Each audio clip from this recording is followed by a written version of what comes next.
Thanks for watching Diceborn. If you're interested in diving deeper into the political intrigues and mysteries of our series, there's a handy reference sheet with character descriptions and family trees in the video description, along with links to other bonus content. For more behind-the-scenes extras, consider supporting us on Patreon.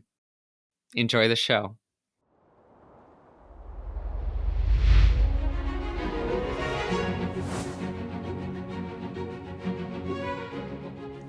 Welcome to Diceborn!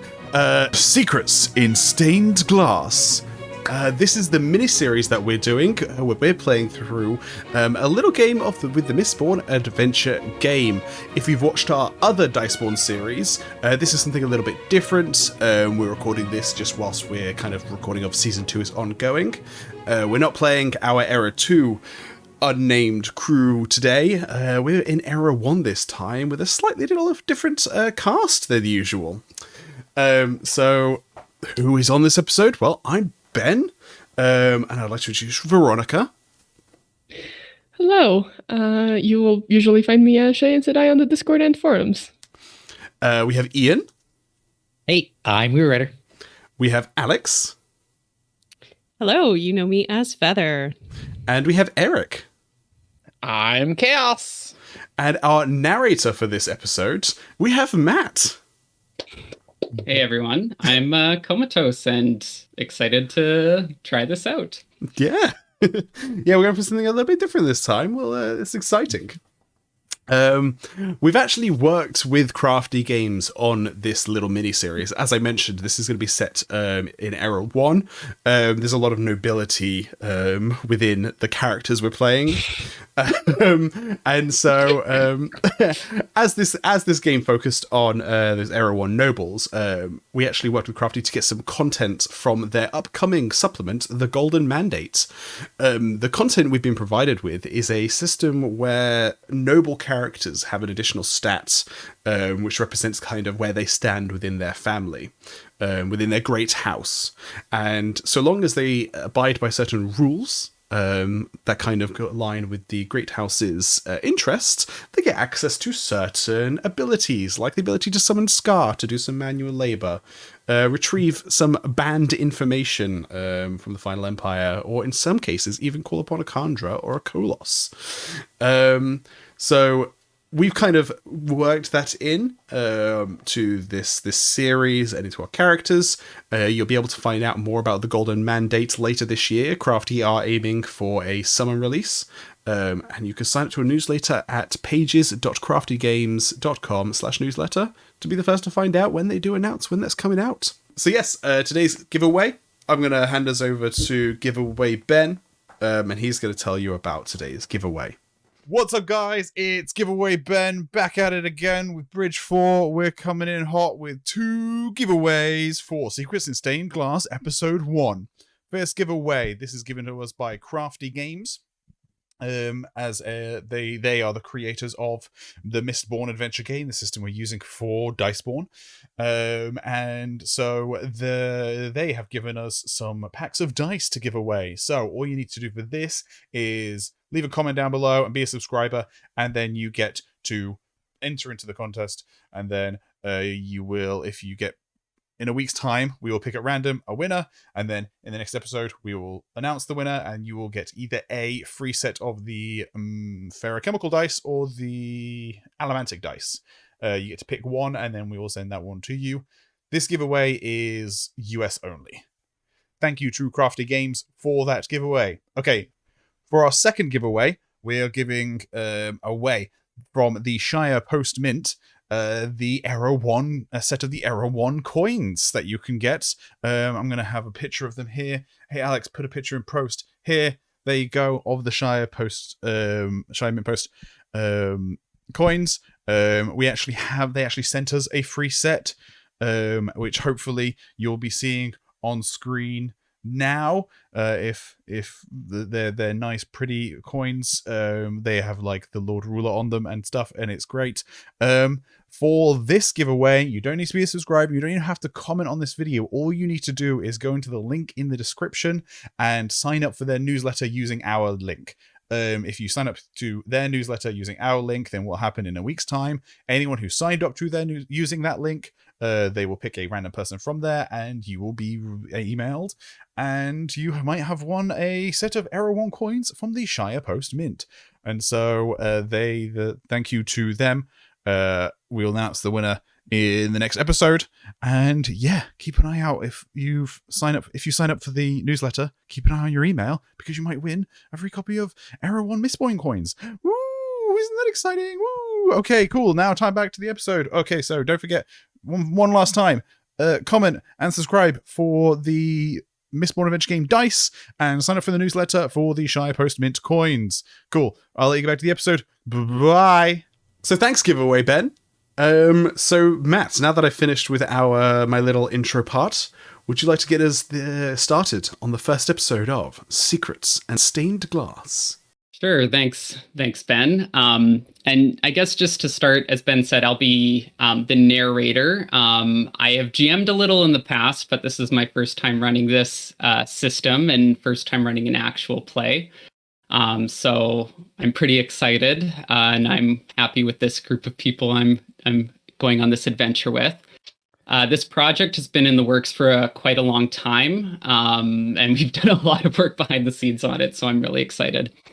I did want to say, while Natasha isn't with us today, our incredible Lord Roller did provide me with a consultation session. That was really awesome and helpful in getting things ready. I'll also say that, just further to Ben's point about the Crafty Games material, we have adapted the playtest content they provided a little bit, just based on the timing of the mini campaign. It's difficult to implement some longer term powers, so to make sure that everyone had the opportunity to use their family abilities, we fine-tuned them a bit. And I'd also just like to give a shout out to Verónica, because she had to step in for this project last minute. Also a shout out to Grace, who did a lot of prep for this project and sadly couldn't be here. And then also to Alla or Rasar on the forums, who was also another alternate, who did a little bit of prep and was ready to step in if needed. And then lastly, just thanking you, my players here, who have been putting up with my obsessive plottery for the last several months. You're the only person in this group who's been obsessed with this game. Yeah, yeah. There's been a lot of private messages and a whole Discord server, so my it's goodness, been fun. Yeah, I have never built a character so in depth as this one. yeah. I have, but maybe that should scare you. So. Yeah. Yeah. So I guess just to introduce the campaign, we are set in Mistborn Era 1, just a little, like a decade or so before the events of the Final Empire. So there will be some references and potential spoilers for the original Mistborn trilogy. Probably not a ton of spoilers, but if you're very spoiler adverse, I'd read those books first. They're really good, and it will probably help you know what's going on anyways. Mm-hmm. There might be some incidental spoilers for the Wax and Wayne quartet of books, but I'm guessing they'll be minimal. Likely, they'd most likely come up in crosstalk between the players. Yeah. So again, if you're very spoiler adverse, I'd probably read those too if you have time.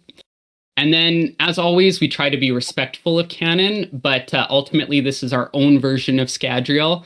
And so we'll be having fun and we'll be stretching some things, especially in areas where there isn't explicit text. So if there's something that's not like it's in the books, just have fun with it. That's what we're going to be doing. In terms of content, warnings, we'll mostly be sticking to a similar level as what you see in the books. So maybe there might be a little bit, some violence, some mild language, some allusions to mature topics, but we probably won't be very explicit. It'll be similar to what you've seen with other 17 Shard content if you've watched us before. And as the last note, the player characters in this mini campaign are all Scadrian nobility, and they have a wide spectrum of moral and ethical outlooks. We thought it would be fun to explore noble culture in this project, since in the books we mostly see them through the eyes of outsiders. Even Eliane is kind of an outsider in his own society in some ways. But I did want to say that we're recognizing that even the most sympathetic nobles, like Eliane in the books, are still the privileged benefactors of an oppressive system that enslaves the Ska people. So our goal here isn't to glorify or kind of wipe away the dark cost of noble opulence and lifestyle, but we are going to be focusing on these noble stories. So I think it's important to remember that Kelsier and crew and the Ska Rebellion are in the background, and in a couple years are going to turn things on their heads. So even if there's some villainous people winning at the end of the day in this mini campaign, they'll get their They'll be dead eventually. Because Matt, you're setting this before the Final Empire, right? So yeah, we're a decade before the Final Empire. So it's you might see some familiar faces pop up here and there in the background or be name dropped, but the majority of the primary characters will be original. So without any further ado, if there's anything else people want to say, let's get into it. Mm-hmm. To set the scene, I have a bit of a letter that I'm going to be reading. So, welcome home. I hope that your latest tour of the cognitive realm has been fruitful. For reference, the year is 1010 FE, and based on our latest projections, Preservation's perpendicularity should finish its replenishment in a decade or so. The current winter has been the harshest and coldest of recent history. One barely notices the ash falling from the sky these days because of all the snow. The great houses are struggling to keep major canals clear of ice. Houses that rely primarily on shipping and trade, such as Techiel, are growing concerned about the timelines as autumn debts begin to grow stale. Agricultural houses, like the Call, are worried about the shortened length of the upcoming growing season. Perhaps unsurprisingly, Venture has already adapted by having powerful sledges along the frozen waterways of the Northern Dominance. While young Lord Straff is new to his role as head of house, he should not be underestimated. As requested, I have secured an invitation for you to Lord House Elariel's highly anticipated winter solstice party at the Elariel Country Manor on the banks of Lake Luthadel. You should be included on the exclusive guest list under one of your usual aliases. In addition to the excitement associated with the dawn of the new decade, this is the first such event to be held in almost 3 years. 2 years back, a terrible fire consumed the entire Elariel estate, and the lives of many senior family members were lost. Reconstruction has only recently been completed, and you will find the estate a little different from what you remember. That got your attention, didn't it? I find your fascination with this family curious, but anticipate you will want an update on the status of your hosts. Lord Solus rules Elariel now, and his mother was sadly among the casualties in the fire. The official story being circulated is that the fire was a terrible accident, but numerous rumors abound about what really happened. I've only managed to confirm the following. 2 years ago, Lady Dianette, the former head of house, ordered her son Solus to cancel his annual party. She requested the presence of the entire immediate family at the estate to settle a long-standing rift between her 2 eldest children, Solus and Petrine, and a bitter rivalry between her grandsons, Felix and Vasha. Unfortunately, Lady Elariel's plans to unify her family never came to fruition. No one knows who started the fire, only that it destroyed almost everything of the estate, killing numerous servants and guards, as well as some of the senior family members, prominent casualties included Lady Elariel herself, her youngest child Cassian, his wife Irene, their son Vasha, and his wife Blythe. The loss of senior family members from 3 separate generations has been a significant blow to Elariel's interests. Also caught among the casualties is Lord Rhys Hadriel and his protege, Lord Julian Lunarche, who were there advancing a business proposal. You might recognize Lord Julian's name as he was attached to the Techiel heir. And a final unexpected guest that evening was Lady Charisse Venture, the late wife of Lord Straff Venture. She arrived that night to confer with her sister Blythe, and sadly also lost her life, leaving her young son Elend without a mother. The only known survivors who were on site at the time were Lady Elariel's youngest grandchild, Mavis, and her close friend and confidant, Addison Tenebrian. I managed to borrow a couple entries of Mavis's journal, which provide her recollections of the night she lost her grandmother, father, mother, brother, and sister-in-law. They are enclosed. If you wish to read more, you will find her journal entries hidden with a book of amateur love poems that she keeps close to her person. As I know you were close with the late Lady Elariel, I express my condolences, just in case you are still capable of grief. If it is a comfort, at the time of her death, Lady Elariel was the eldest and longest serving of any great house head, and well respected by her peers among the nobility.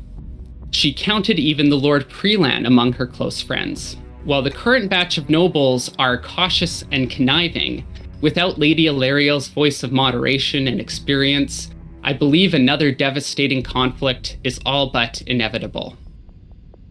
I suspect you will find this missive lacking in depth and detail. I can relate, as I felt similarly disappointed on receipt of your last payment. Adium? Really? How unoriginal. The strange spores you sent the time before were much more intriguing. If you ever run out of curiosities from other worlds, stories of those warrior giants from the world of storms have piqued my interest. No need for a fresh specimen. You know my tastes. Sincerely, your ever faithful servant. Okay, so... Okay. Matt... We had a long document of things to prep, and Matt just like immediate bombshells. Threw it all out. Screw you, Matt. That stuff is all consistent with what's in the document. Yeah. Anyone I else almost pull up? made a joke in the intro that I don't think there's going to be any world hoppers at this party. Anyone else And then pull up you the whole drop this guest list and is checking them off, being like, all right, so they're not them, they're not them, they're not Who is it? Who is it? It's like it's a Kandra. Like, all right. I'm pretty sure it's a Kandra. Yeah, same. Technically, the letter said welcome home. So is this person a world hopper if they are returning to They their would planet? still be a world They are hopper. They would still a be on their world planet hopper. of origin. Anyway, Wow. I had a lot of Okay. fun writing that. I can tell. Yeah. And also, Matt killed Ellen's mom. I just want to put that Also, out. Matt killed Ellen's mom. Yeah. We now know what happened. Yep. It was Yeah. Matt. Yep. She never shows up in named the her book. though. So I figured, you know what? The only explanation is that she's not around. So I mean, let's make her plot relevant. I guess important to note, your guest list might also be the people you know. And there may be other people there who are not on the guest list I circulated in advance. Oh no! I spent so long learning that guest list. Interesting. I know, me too. No, the guest list has most of the people, but they're just like Most of the people. Thanks a You're lot. bad. All right. And now to set our immediate scene. In this winter, the small resort town of Lakeside sits on the western bank of Lake Luthadel, which for the first time in living memory is entirely frozen over. Only several hours of travel from Luthadel, Lakeside is home to a lavish country retreats of Luthadel's top nobility. The Elariel estate is lakefront property, just outside of the resort village. A 3-story manor house with separate barracks. The sky is overcast and snow and ash fall freely, mingling on the stone courtyard, before being aggressively swept and shoveled away by Elariel servants and guardsmen. Both Ska and Noble alike stand to attention and take position as the first carriage arrives. Our story, however, begins the previous night back in Luthadel in the early hours of morning. Eliane Venture is currently rifling through her father's desk, searching for an invitation that her friend Addison advised she should have received, that she never got. Verónica, would you like to introduce and describe your character? So, Eliane is a cousin of Straff Venture, with her mother being the Venture in the family branch, and her father marrying into the family. She has an older brother who she tolerates, but doesn't get along with very well. And while she does have some friends among the nobles, unlike her brother, she isn't a very active part of noble society and prefers spending time with her little cousin Elend and her aunt back when she was alive, rather than anyone else in the family. She has wavy brown hair and dark eyes and will usually be found wearing a lavender dress that, while fashionable, they tend to be a lot simpler than the trends among the rest of the nobles. Excellent. And so Eliane has not received an invitation to this party, but you have reason to believe that you should have. Mm-hmm. You're rifling through your father's desk, your deceased father, I should say. And so I would like you to make a wits roll to see what you find. And there's no set difficulty for this. It'll just, depending how high you go, will affect how much you are able to uncover. 5. 5 said Damn. And a nudge. Since this is our first nudge, I'll also mention the way I'm going to play it is that nudges can be used to affect your immediate result on the roll. If you bank them, they can be used, I think we usually say 3, yes. Right? Mm-hmm. Can be used to bump up the rating, like from 4 to 5 or from 3 to 4. But banked nudges can only be used for that purpose. If you want to use it to like tweak the result in your favor, whether it's a success or a failure, it has to be used with that roll. You can't use banked nudges for that. But I'm assuming you want to bank that nudge because you got a 5. So you find a couple of things. You don't find your invitation, but you do find Dier's. As you're picking up Dier's invitation, you see the details for the event. And as you're looking at it, out of a kind of special fold, a smaller piece of paper falls out. The piece of paper reads, "We need to talk. The race starts at midnight. Meet me at the starting line. M." Okay. Oh my god. Interesting. And as you're looking through, you also find some notes that are in handwriting you haven't seen very often, but with context you're able to piece together that it's the handwriting of the Khandra, Seinin. Recently, Seinin has been using your father's handwriting because he's been impersonating him. However, these are notes in Seinin's hand that appear to be addressed to your father before he was murdered.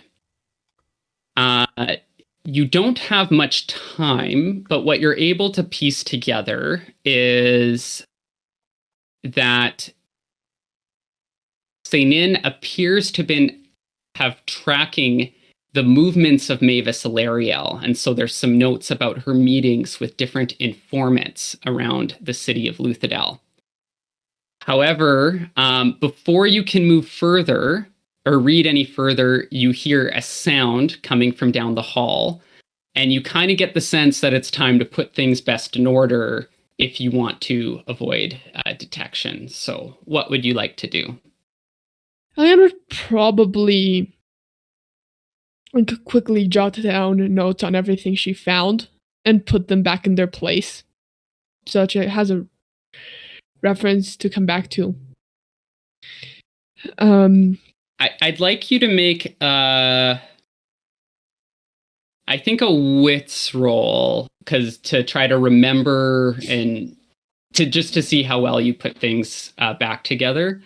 We'll do a base difficulty of this for 2,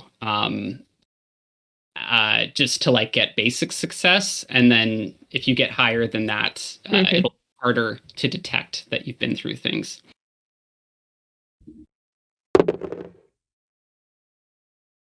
Two's okay. And a nudge. So you feel like you did the bare minimum to set it up, like you left it. Mm-hmm. And then do you exit the room, or? Yeah, probably. She doesn't want to find Dier nor Seinin if it's any of them, because that would be very bad news if they find out she's been rifling through Reynolds' desk. Sounds good. So you exit the room without incident, we'll say. And so this is some interesting information. You know from speaking with your friend Addison over lunch yesterday that you are on the guest list. Your invitation was not there, though, so something's happened to it. One of the few people you think you can trust would probably be your friend Sylvain. You know Sylvain is staying in Lakeside, which is the village close to the Elariel estate. Well, I'll leave it up to you, but if you would like to seek him out, how would you propose getting there? Yeah. Eliane knows that if she's on the guest list, and she knows that Sylvain is also on the guest list thanks to Addison, I mean, it's probably just the wisest to come in with him so that people will question the list. I mean, I imagine the stewards will have the list to check things off against, even if she won't hand them an invitation because she doesn't have it. But that extra safety of coming in with someone else who's on the guest list will probably be her decision. The problem now is getting away from the house without Dier knowing. Well, and that. So how do you propose getting to Lakeside? So you could, of course, charter a carriage. Venture, based on your name alone, will have carriages available. That might be more easy for someone like Dier to detect. Yeah. You could also charter one privately. That would likely require a resources roll and you might need to spend one of your resources to line that up. Or if you can think of another way that Eliane would get to Lakeside. I mean, she would probably try to get out of the house first and find a cafe or something, like somewhere else that she can make an excuse, like to be. And then charter the carriage under the venture name from there, because it'll be less suspicious to Dier than her leaving the house. Gotcha. So you're trying to basically come up with like a cover story that you would leave to be, you know, where Eliane is going, and then partway after you've pulled out, you'll tell the driver to change course at some point. Okay. You're playing to your strengths. I think this is another wits roll to come up with a convincing Wonderful story. challenge. So witty. We'll say challenge. We'll say challenge 3 for this. A 2. Actually, no, challenge 2. Challenge 2 again, but it will be kind of like a minimum. So like 2 will get you a story in place that will hold up to like passing scrutiny. But the better you do, the more convincing. Okay. 3 and another nudge. Are you going to bank that nudge or use it to tweak the result favorably? I think this is important, so I will use it to tweak the result. Okay, so you come up with what you think is a pretty convincing story. You decide to converse about it with one of your servants loudly that you have an appointment to get your hair styled for the upcoming Bouvides ball. And you speak loudly enough that you know you're overheard by several other servants. So it seems very casual that you're dropping this information and not like it's a fed story. And then you say you're going to run some errands after that, so don't expect me back until later in the evening. You figure by the evening, Dier will of course be at the party and he'll realize you're gone, so that should be sufficient for your purposes. Is there anything else you'd like to do before you take off? No, not really, except before going on, she would take, all the vials that she has at home, plus, stop for some more, just in case. So what vials of metal is Eliane taking? Bronze, actually. Okay, so you have some bronze vials on your person, and that's included as your props, so I won't make you roll for that. And so, you're on your way. Early on. She does have the confidence in, Dier not being around at the moment in home, so she's not going to take one, and she's not going to burn bronze yet. But she will always have them with her, just in case. Sounds good. Paranoid about it. Yes. So Eliane is on her way in a venture-chartered carriage. At an appropriate time, you tell the driver to change course, and you're able to do that because it's a venture carriage. You're a high-ranking member of the family. Actually, maybe roll a family roll just to, I guess, see how much the driver is doing as you say. So that'll be a 5 dice.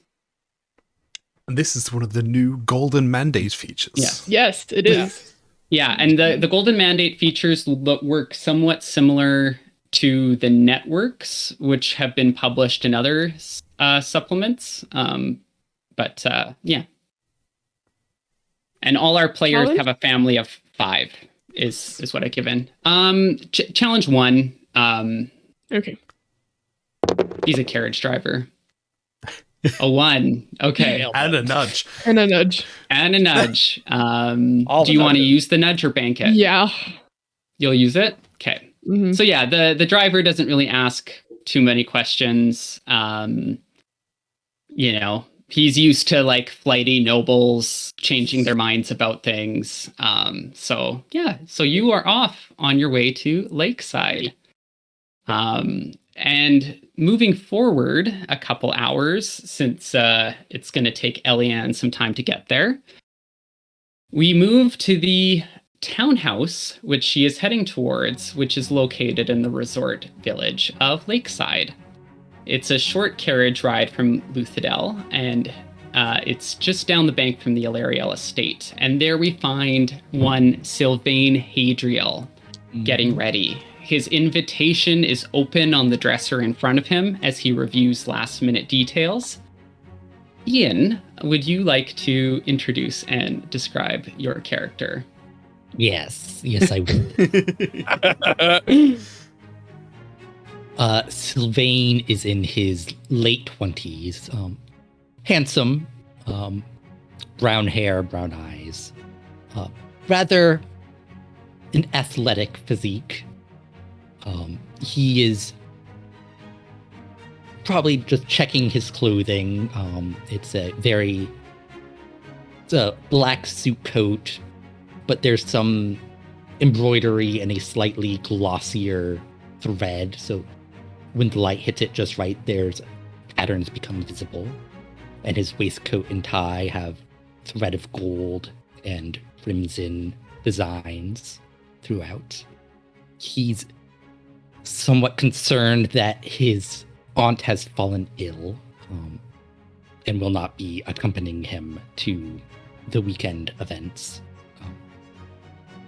He's the younger brother of the current Lord of House Hadriel, Lord Rathus, and he is the nephew of the previous Lord, Reese, who died in the fire. Excellent. And so, yes, as you finish your preparations, you can hear your aunt coughing in the next room. Your Aunt Cecily was supposed to be your chaperone for this event. Sylvain is a little newer to the Central Dominance Luthadel social scene. But Cecily has sadly fallen ill at the last minute. In addition, at this event, she was scheduled to have an important meeting with Lord Elariel beforehand, and so you're actually getting ready and planning to be there a little early. While Cecily is a distant cousin of Lord Elariel, she's not as close with the first family as she once was, and her sense is House Hadriel cannot afford to pass up the opportunity she's been granted. And so she's asked that Sylvain step into the meeting in her stead.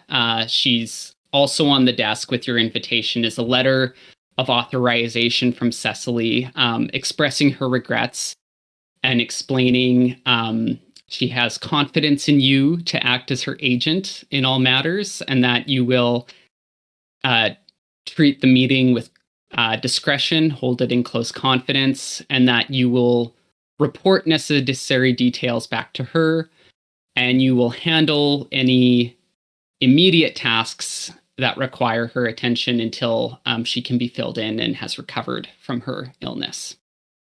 Is there any specific preparations or anything else Sylvain would like to get ready? He would go through his bags one last final time, make sure he has everything for Seth, his dog. It's a very, very nice looking terrace collie, black and white fur patterns. Very well trained. But mostly he is panicking internally, wondering if he's going to be able to do this. So, Sylvain, as you're continuing your preparations, you hear a knock at the front door of the townhouse.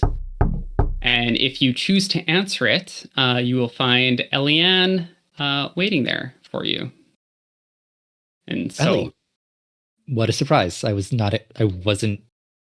didn't arrange this, did we? No, sorry. I don't know what happened with my invitation. Addison told me yesterday over lunch that I was invited, but I looked for it. It's not there. So while I know I'm on the guest list, I'd rather come in with someone else who has an invitation. Of course, yeah. But I wouldn't be surprised if Dier did something with it. No, neither would I. So, if you two have nothing else to discuss at this juncture, we can move a little forward as your carriage together delivers you to the Elariel estate. As you arrive, servants materialize out of nowhere, basically, to start unloading your baggage. It's very efficient. And they offer their assistance as the two of you exit the vehicle. The captain of the guard, Sallow, introduces himself and he checks over your invitations. And he turns to you, Eliane, and says, when you don't offer him an invitation, he'll say, I'm sorry you don't have an invitation. Yeah, it seems to have not gotten here, but I have it on good authority from one of the hosts that I'm on the guest list. I'm sorry that I can't present an invitation. No problem. These things happen. And he reviews a piece of paper and sees your name on it and says, yes, I'll have your things will be brought up to your guest rooms. I'll be handling security of the premises. So I just want you to know we take all the guests' safety very seriously. And you can find your way into the manor. And as you walk in, you enter the main atrium. It's a 2-story room, close to 30 feet in height. A magnificent marble staircase that spirals up commands the center of the room. And the next, about 15 feet above you, there's a ramp that kind of divides the height of the room in half and connects the 2 wings on the second floor. The walls facing the courtyard you just came from are lined with elaborate stained glass windows, while the enormous windows on the opposite wall offer an uninterrupted view of the frozen Lake Luthadel. The atrium is currently set up to host a cocktail party. It has a bar, seating for a small orchestra, and tall standing tables to place drinks on. Servants are in the process of arranging various art fixtures, which are covered for now, but you surmise they're probably part of the evening's entertainment. As you enter, you are greeted by a valet who says, yes, Lord Sylvain Hadriel and Lady Eliane. Oh, we hadn't received your RSVP. No, sorry. Once again, my invitation seems to have gone lost in the mail, apparently, but I did know I was on the guest list. Oh, well, we have rooms to spare, so we'll find a place for you. Thank you. I appreciate it. And Lord Sylvain, we were also expecting the Dowager Lady Hadriel. Is she to attend separately? He has unfortunately fallen ill and will not be attending. Ah, I see. Well, did she send any word about this? Right. I just asked because Lord Elariel was expecting to meet with her, and he was quite looking forward to the meeting, I think. Like, he will pull from his coat and hand the letter to... Okay. The valet will read it over, and he'll say, okay. This seems to be in order. Okay, let's see. We'll put your things in Lady Cecily's room, since it's been vacated. And we have a vacant room, actually, Lady Eliane, close to your brother. So if that works, we'll put you in the same wing as him. And everything should be fine. You can see he's getting kind of nervous. Lord Sylvain, here's your letter. You should probably let Lord Elariel know right away. He's likely ready for you. I'll you up to the where he is. Lady Eliane, please make yourself at home. Enjoy the grounds. The rooms, we're still getting set up, as you can see, but I'm sure you can find some way to busy yourself. Do you have any questions before I go? No, I can't think of anything at the moment. But thank you very much for opening some space for me. Yes. I believe Lady Mavis and Lady Addison are in the solar, if you want to check in on them. But other than that, you're free to go. Lord Sylvain, right this way. And Eliane is like the valet mentioned right across the hall from Dier. Like she keeps her composure, but internally she's like, oh my god.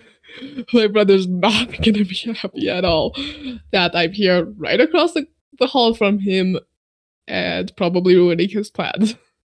Mhm. Yeah. And so do you She's not very happy. Does either. Eliane stay in the atrium, or does she go to find Mavis and Addison, or does she wander off somewhere else to her rooms, or Yeah, I mean, she'll probably go up and check which is her room. I mean, I imagine they'll help her. Yeah. Take yeah, her there's bags people and who can everything. track. Yeah, your bags are being handled. But So she'll go up, check, like take a look around, and then go down to the solar. okay, perfect.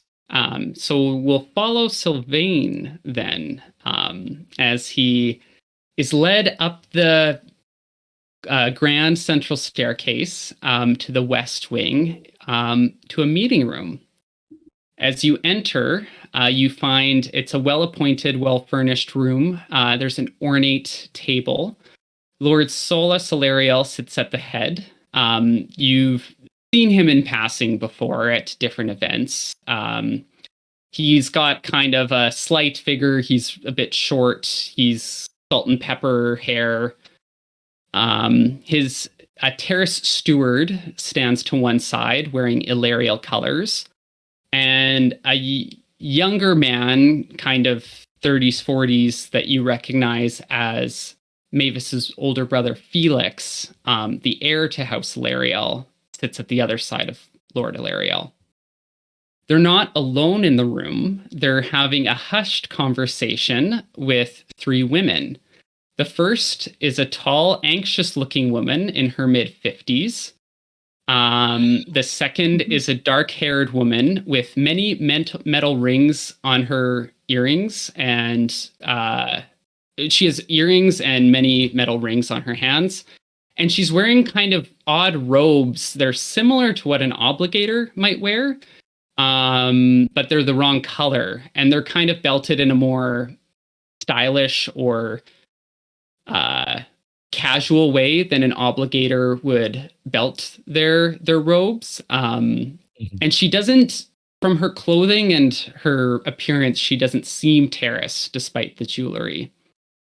She stands at Lady Arbane's shoulder, though, like an attendant. And lastly, there's an elderly woman with a shaved head and the most extensive obligator tattoos around her eyes that you have ever seen. She has very fancy, elaborate robes with kind of a shawl with embroidery on it with different symbols of the Steel Ministry. And then lastly, in the corner, there's a man who's kind of probably pushing 50 in maybe mid-40s, with a handsome jaw sitting to the side reading a book. The elderly woman is the one speaking as you walk in, and you overhear her say, "Everything should be in order, Solace, not to worry. House Elariel's generous donation has been received in full, and the ministry's edict should have been received by all the great houses by now. Any attempts against your life or the lives of your family or your guests over the course of this weekend will be met with the harshest ministry sanctions." And Lord Solace responds to say, "Thank you, Your Grace. The ministry's beneficence is appreciated. Now to kneel. Surely this addresses your concerns. Elariel has spared no expense to ensure the safety of our guests this weekend. I understand you are worried for your life, but I can't have this manor crawling with urbane guards. What message would that send? Your rivals would have to be mad to..." Excuse me, you are... And he turns to face you, Sylvain. Sylvain Hadriel. I'm Cecily's nephew. He will approach with the letter. Cecily, yes. She's not coming herself. And he starts to kind of read the letter over as... She has fallen ill. I see. And he reads it and says, well, send your aunt my regards. This obviously is not ideal, but one has to look after their health, and I'm pleased she trusts you to act in her stead. Allow me to make some introductions.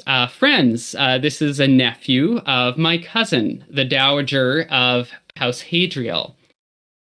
Lord Sylvain, this is Her Grace, the Lord Prelan of the Steel Ministry.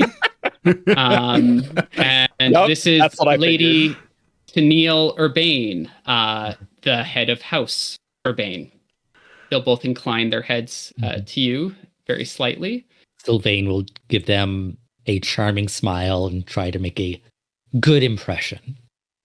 Roll charm for me to see how good of an impression you make. You know, just the Lord Prelan. Easy peasy. These guys aren't important at all. No, not in at the all. Final Empire. And just set the difficulty as 1 because it's going to be varying difficulties for the different people in the room. Good. I'm trying to decide whether or not one of my traits will affect this. Like whether like showmanship or big himbo energy. Is that actually one of your traits? I've completely That is forgotten. literally what is on my character sheet. I'm going to say Nice. you're trying to instill confidence in your competence True. to some degree. So I don't think your big himbo energy is going to That is a good point. That is a good point. with this specific crowd. Okay. So that's 5 dice. We'll see. I will, though, say, yeah, go ahead and roll. And a 5. What I was going to say is, I think your big himbo energy would work on Tennille. So I'll make that a circumstance that reduces her charm difficulty. Okay. But you got the max anyways. So you come off as quite charming and confident. You're a likable guy. So the Lady Urbane says, thank you, Solace. Nice to meet you, Lord Sylvain. But please call me Tennille. This is my associate. She motions to the woman at her side. Lady Iris Gray. And she inclines her head. And Tennille says, Iris is a powerful mystic. She's a seer, and she's been advising me on important matters for quite a while now. And her associates are actually generously have agreed to provide entertainment this evening. And you really should take advantage of her skills and get a reading. I cannot recommend her enough. She has never steered me wrong, and she's been indispensable. Of course, Lady Tennille. So this is obviously the World Hopper, right? Like the Iris. It's gotta here, be the like, World What Hopper. color are her, obviously. what color are her eyes? Name like that. Iris. I guess we'll see. In strange robes that don't match anything. Yeah, this seems suspicious. I mean, Matt. Sylvain, roll a wits check. Ooh, okay. To find out what color her eyes are. I can't add anything here. Oh, what's the difficulty? 3. Okay. Big old 2 dice. Big himbo energy. Yeah. Big himbo energy. Iris Very info. Iris gives off a very exotic, kind of mystical air that seems to fit. And so now that you're realized what her profession is, you the outfit kind of makes sense. So. And I will bank that nudge. Okay. Yeah. Fair What enough. else are you gonna do? Yeah. So Tennille turns to Solace and says, thank you, Solace. You've always been such a good friend. I don't know what I'd do without you. And your grace, it's so kind of the ministry. I guess we'll be going now. She kind of abruptly, you get the sense that Tennille's a little awkward. So she kind of nods, but awkwardly doesn't know who to say goodbye to, and turns abruptly and heads for the door. Iris very smoothly kind of follows behind. And the Lord Prelan says, yes, I'll be taking my leave as well, Lord Elariel. Sorry I can't stay for the entire event, but I will stick around to announce the edict, or for the announcement, just so it has the full weight of my presence and approval. I believe Prelan Verity will be attending to provide general ministry oversight for the duration of the weekend. And I've prevailed upon her the importance of ensuring that people know that the ministry is watching. And Felix, to the side, grimaces slightly at this and says, Verity, you say? Isn't she rather in the pocket of House Techiel? And the Lord Prelan says, her ties to Techiel have been holding her back somewhat from advancing within the Canton of Inquisition. She's looking for opportunities to show her impartiality, and I've impressed upon her that she will be held personally responsible for the enforcement of the ministry's edict. Lord Solace says, well, thank you. Your Grace, as always, the ministry's indulgence in these matters is appreciated. The Lord Prelan leaves, and you are left in the room with the two Elariels, the steward, and the man who's reading a book in the corner. And the steward speaks first. And let me know if you interject at any point. I'm assuming Sylvain does not interrupt these people. Yeah, very important group.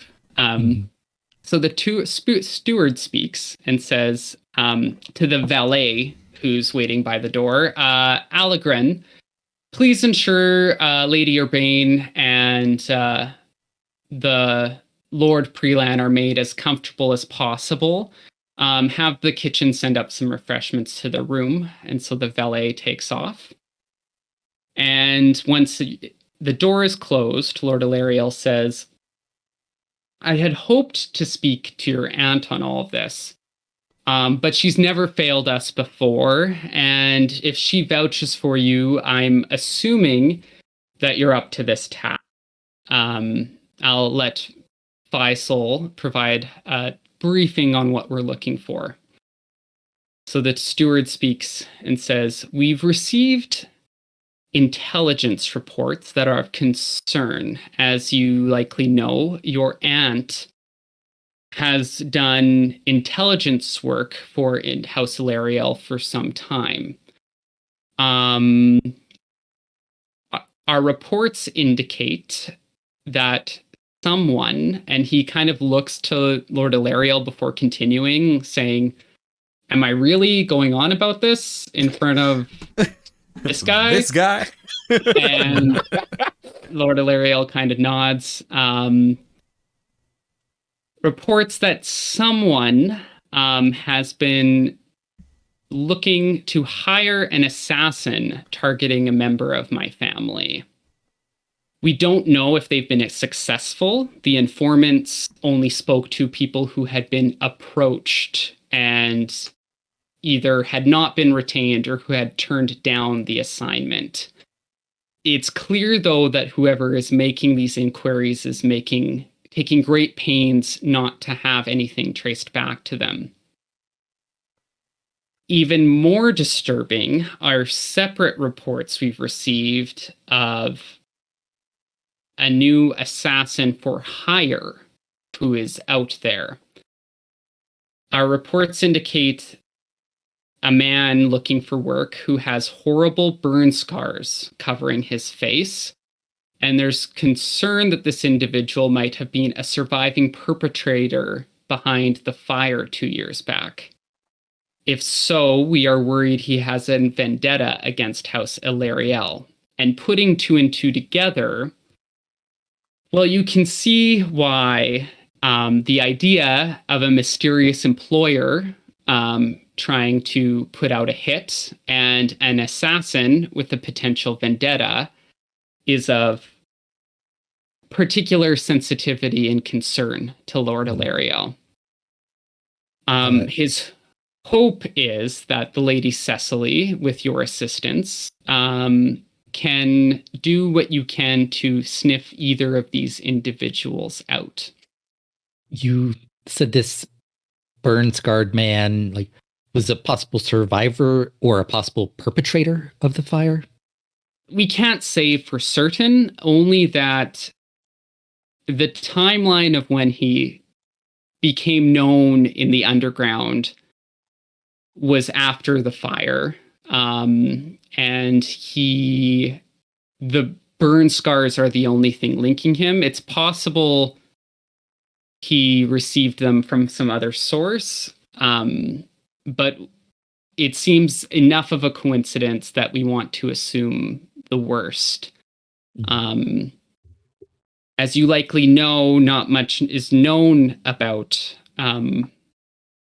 what happened that night. And so the possibility that someone was there who might have shared in responsibility and might have gotten away, it's a distinct possibility. And we haven't been able to rule it out. Understood. Sylvain does look troubled at that, but doesn't say anything more. Solace will kind of look at you and say, "Are you sure you're up to this, young man? Obviously, your primary responsibility, I think, will be relaying this message with absolute discretion to your aunt. But I had hoped that Cecily might start investigating over the course of this weekend while we have some captive members of the high nobility, so to speak. I'm remembering now that you have some association with my niece. Do you feel like you'll be able to potentially feel out some of the guests and discreetly try to find some answers until we wait for your aunt to take over the investigation when she's recovered? I see no reason why I cannot get things started. Roll a charm roll for me to reassure Lord Elariel again. Because, like, I have 2 drives. One was the long-term one is the short-term one. I think you can add your overcome inferiority complex. Yeah, that's the one I want to add. Yeah, this is pretty, if you're successful here, that is definitely a step towards that drive. Okay. And the difficulty? We're going to say a 3. Okay. Ooh. That's nothing but 3 nudges. That's brutal. Nothing 3 and nudges. 3 nudges. Would you like to sounds about bank right. the 3 nudges, or would you like to use them to tweak your failure? I'm going to use them to tweak my failure because Okay. I feel like I need to start things on the right foot. Okay. So Lord Solace seems like he doesn't fully believe you, but he seems willing to give you the benefit of the doubt based on your aunt's reputation. But you do get the sense that you might have some work to do in proving yourself to him. Story of my life. Yeah. So Solace says, in return for the service of you and your aunt, you would, of course, have the gratitude and recognition of House Elariel.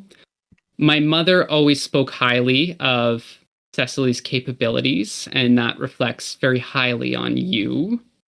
So we are putting a great deal of trust in you, young man, on that basis. Currently, Felix is overseeing our intelligence network. However, even with assistance from Faisal, my steward, it's a lot of work. He's also trying to take over more of the business side of things to prepare him to take over for me when he succeeds. And he's also taken over his brother's portfolio. His brother Vasha sadly passed in the fire, and he saw to Elariel's ska and taskmasters throughout the Central Dominance as a kind of head overseer. There's a lot of moving parts here, so we might be looking for a different member of the family to oversee things, and your aunt seemed like an ideal candidate. So you can communicate to her that an increase in responsibility, but also prestige and favor is on the line for her. And of course, our continued friendship with House Hadriel would be much improved by a success in this endeavor. And it is unfortunate that your aunt was unable to come to prove herself in person, but hopefully she can take over and see the investigation through to completion, and your efforts this weekend are supportive of that goal. Yes. Do you have any questions? Quite unfortunate indeed. Yes. Out of character. Yeah. Felix is Mavis's older brother. Felix is Mavis's older brother. Yeah. Mm-hmm. I like how the person with the wits of 2 is doing a big investigation. That's probably my literally favorite part no about pressure, Sylvain. Nope. Yeah. He does have an alliance with one of the people with the highest wits in the game. That's true. So that true. might help if he finds a way to use it. Yes. Yeah. Sylvain does not have any questions because he doesn't know what question to ask. Like, come on. Like, Ian, on the other hand. Who can say? Okay. So, with that, Sylvain will exit the room. Eliane, I think we'll say you're still looking at your room. So we'll cut to our next player. Sometime later, Sylvain's meeting has been going on for a bit. Eliane's in her rooms. So other carriages start arriving, and this is kind of the bulk of the guests. And one of those carriages that clatters through the gates belongs to Lord Lucius Lacal. So, Ben, would you describe your character and introduce him? Sure. So, I'm Lucius Lacal. As I arrive, I'm dressed in a pure white suit, generally, with green details. I've got a cape over one shoulder that's attached with 3 brass pins on one shoulder, with kind of that's just the other one bare. Well, obviously with a jacket. His hair is done in a nice kind of coif going up, and he's a tall, mid-20s, handsome, wearing a pair of white gloves. And as his carriage turns up, the footman opens the door, and he waits for another one of the assistants he's brought with him to pull out an umbrella to kind of cover him from the ash falls as he exits his carriage, kind of with a bit of a sweep of the cape, and then steps down into the. Excellent. Can I ask a question? Go for it. Actual brass fixtures, or are they painted wood? Actual. Does brass. he wear metal? Actual brass. Mm-hmm. Interesting. Very bold. Lucius is Lucius is bold as the heir of the Lacal household. Lucius is bold and brash, and likes to flaunt it a little.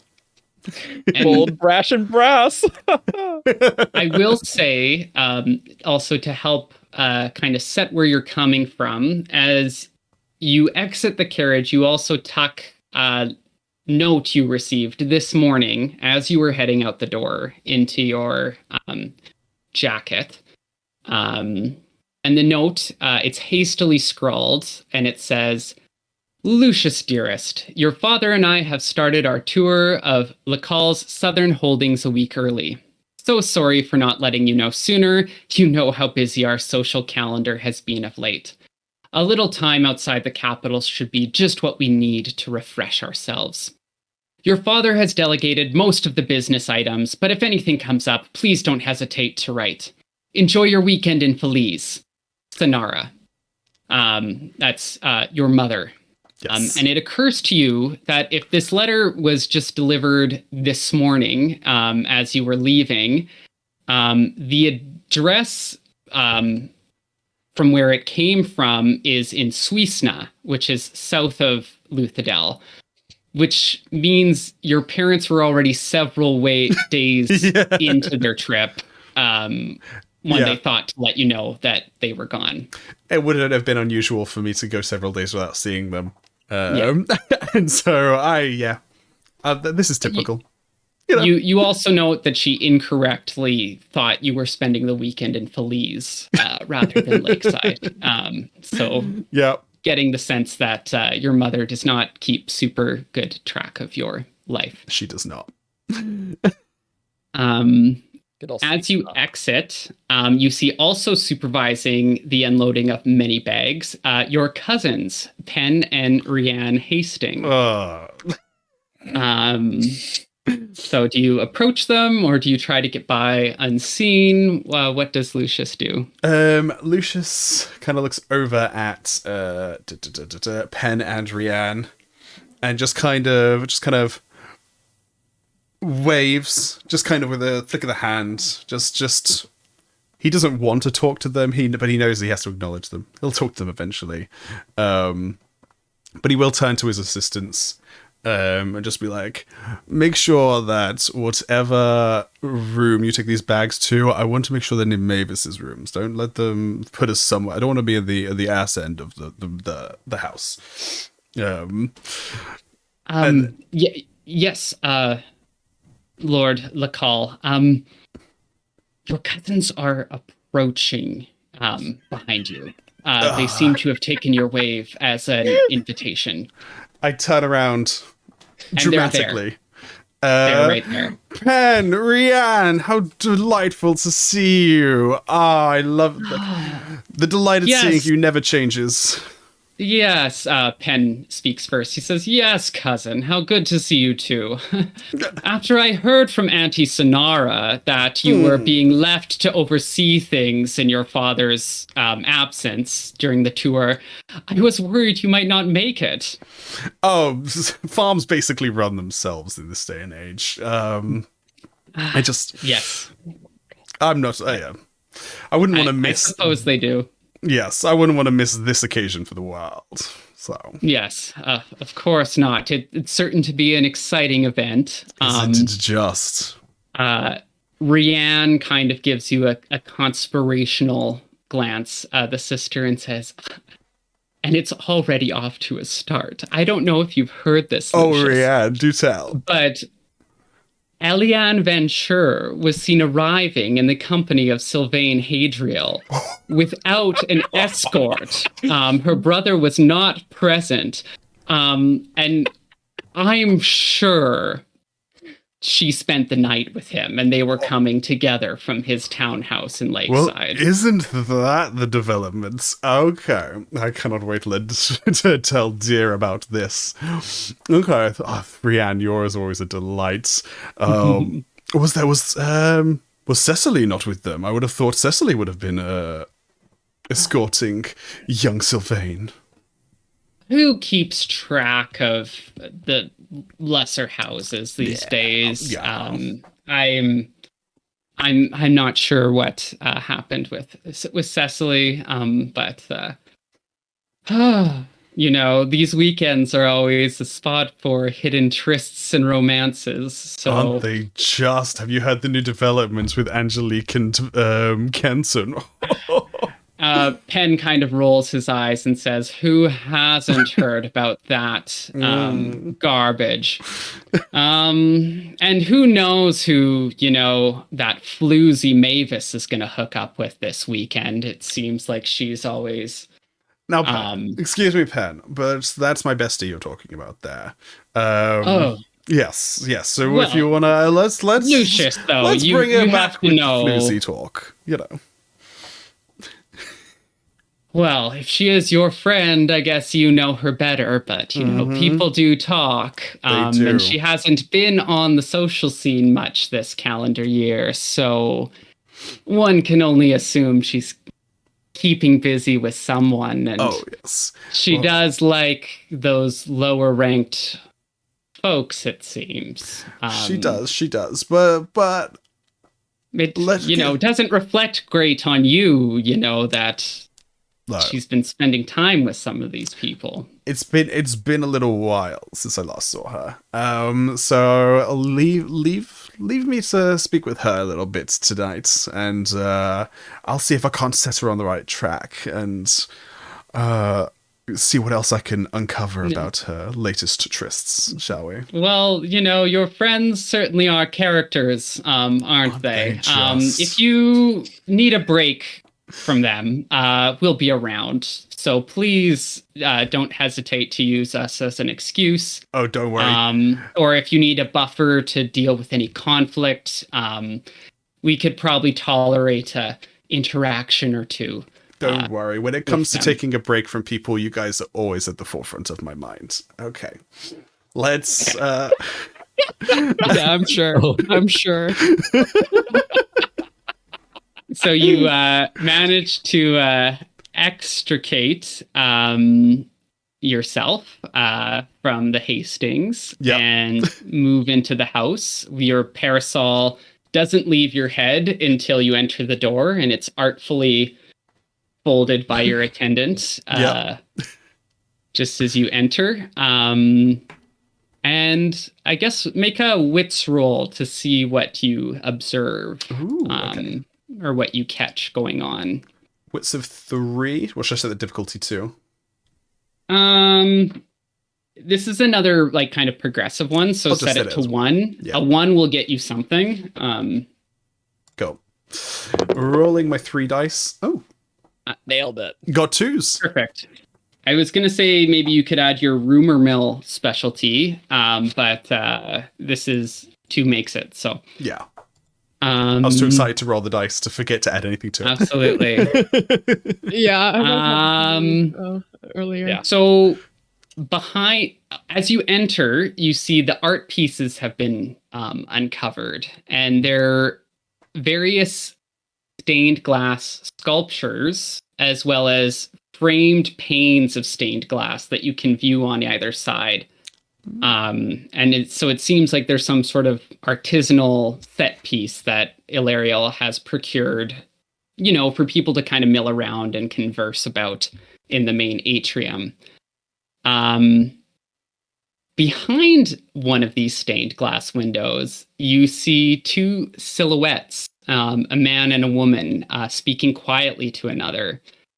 But as you enter the room, they stop talking abruptly and exit in separate directions. One of them you recognize as Kenton Hout, the heir of House Hout, or Hot. I don't know how to say that name. I'll probably do it a couple different ways. And Angelique Bouvidas, the heiress to House Bouvidas. And so, those houses are rivals. So seeing them speaking is a bit of a curiosity, but there might be a reason why they were meeting. It's one of the worst kept secrets of the nobility at the moment. Yes. So you see that happen. And as you look up, you also see Sylvain and Eliane coming down the stairs.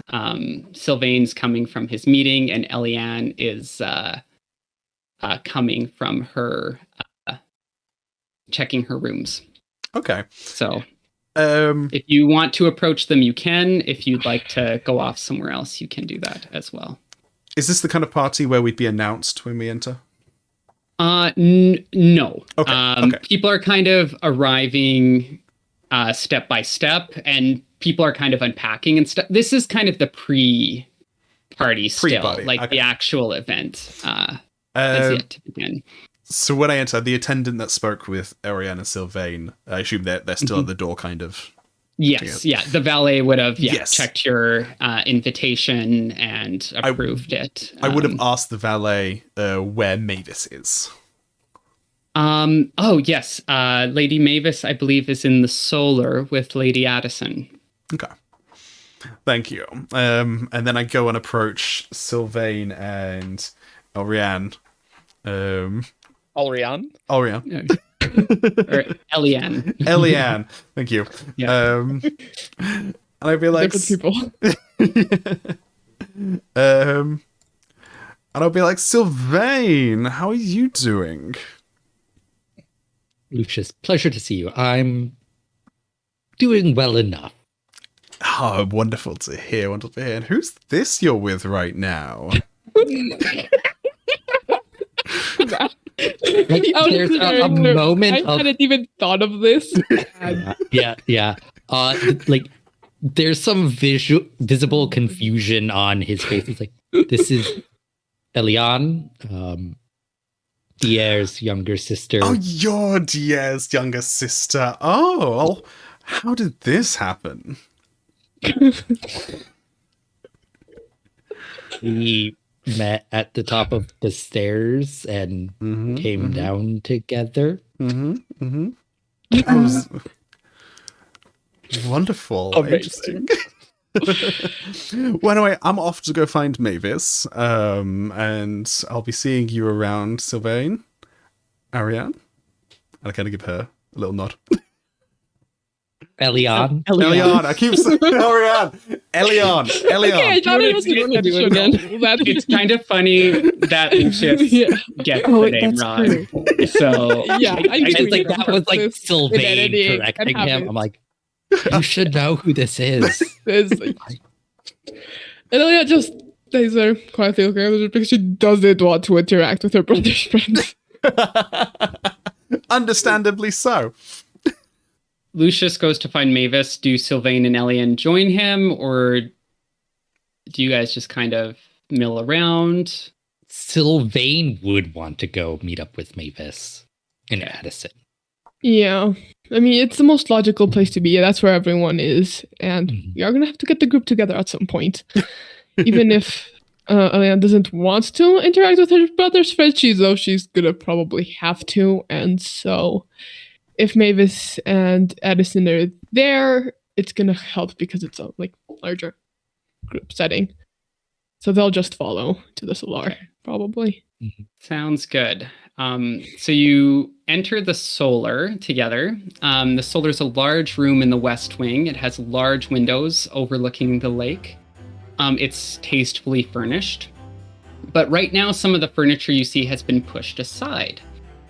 Your attention is instantly drawn to the center of the room, where a statuesque woman stands on a small platform, leaning against a prop pillar for support. She's wearing an incredible gown encrusted with crystals, gems, and even metals. Over top of the gown, she wears a long mantle that drapes to the floor.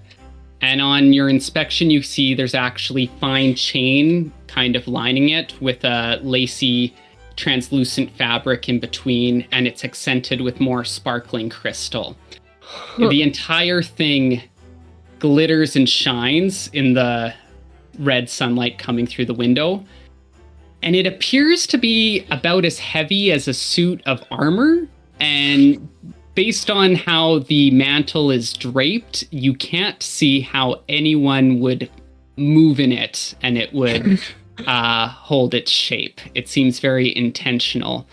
The woman, who you recognize as Mavis, her full auburn hair is artfully styled in flowing waves, casually falling over one shoulder, just past her waist. And between you and her, you see a young man hunched over a canvas, putting the finishing touches on a painting. Excellent. Mavis sees the three of you, and when the artist isn't looking, gives you a quick wink and a smile and nods to her side. Where in the corner of the room, you see a second woman, kind of dark hair and plainer garments, obviously lower ranked, sitting, and that would be Addison Tenebrian. Addison rises and kind of gestures for you to follow her into the adjoining library so as not to disturb the artist and his model. Mhm. I want to see what the painting looks like. Yeah, I was going to go over to the artist. The painting looks close to completion. It's quite stunning. It's this man is obviously quite talented. And it looks like he's kind of doing the finishing touches that you would do with the model. So it's kind of at the last stages before he would take it back and kind of do his finishing touches. I give Mavis a thumbs up and then follow Addison into the library. As you go, she kind of gives you and again, at another moment, she kind of gives you another warm smile, but then resumes a very convincing stoic expression. As I walk by, I look at the painting and I'm like, that's very nice. And I kind of touch the artist on the back a little bit, just kind of a little crazy hand, and then walk over to join Addison in the library. Yeah, I would acknowledge Mavis with a nod, like say hello, but yes. I'm going to make a roll for the artist here. Oh no! So you see, he actually makes a brushstroke. He kind of starts and makes a brushstroke he wasn't intending when you touch his shoulder, and he looks over at you, kind of scowls and says, get out. I kind of make a little dramatic and look at Mavis, be like, and just kind of scurry away. She kind of chuckles a bit. She's taking it in good time, and the artist turns back to start kind of correcting, smoothing out the mistake. Yeah. So, do you follow Addison into the adjoining room? Yes. So, Addison greets you all. Sylvain and Eliane, she kind of greets with a hug, a little more warmly. Lucius, with you, she's more respectful and gives kind of a polite bow, befitting your rank as the heir to a great house. More like, Addison, it's lovely to see you. I love the dress. That was my favorite design of last season. It looks beautiful on you. Thank you, Lucius. You're no problem. Very kind. She kind of gives you a look that tells she's in on the joke, she knows you're talking down to her, but she can take it. And House Tenebrian is pretty low, so she's doing the best she can. She knows her place. Yeah. Sorry Mavis isn't able to join us. Obviously, this artist has been taking forever. This is her 5th sitting for this painting. Oh. He's a bit of a perfectionist, which is why he was hired, but I think Mavis was hoping the painting could be unveiled at tonight's event, but obviously they're behind schedule. I was gonna say 5 attempts and still going at it. He must be a fantastic artist. Yes. Anyways, I'm excited for this weekend. It should be a delight, shouldn't it? It should be. It's certainly going to be interesting. Yes, that it will be. And Addison will kind of just keep making small talk with you guys unless there's something specific I you want to imagine bring up with her. Eliane will quickly explain what happened without revealing her suspicions about the air. It'll just, it must have gotten lost in the mail. Thank you for telling me. Oh, I'm glad you could make it, Eliane. I was worried when you said you hadn't received the invitation because I knew you were on the guest list. Mavis and I discussed it personally, and she would know if you had been removed for some reason. So it's, good. You're all right. And you made it. Yeah, I'm glad I was able to. And unless is there anything else? Yep. Okay. Sylvain, your aunt. I was excited to see her at this party. She's always a delight. Unfortunately, she has fallen ill and will not be able to attend. That's a terrible shame. Regrettably. We'll just have to keep. I hope it's nothing too serious, Sylvain, or contagious. Maybe Addison says. I don't think so. She didn't seem to be on death's door, but just I'm not the best judge. Yeah. Well, there's been some bugs going around, I've heard, so. Yeah. And you know what these soon. You know what these old people are like anyway. Wow. Okay. Oh boy. I warned you guys. He's terrible. You did. I know. I'm still not prepared, but it's good. So,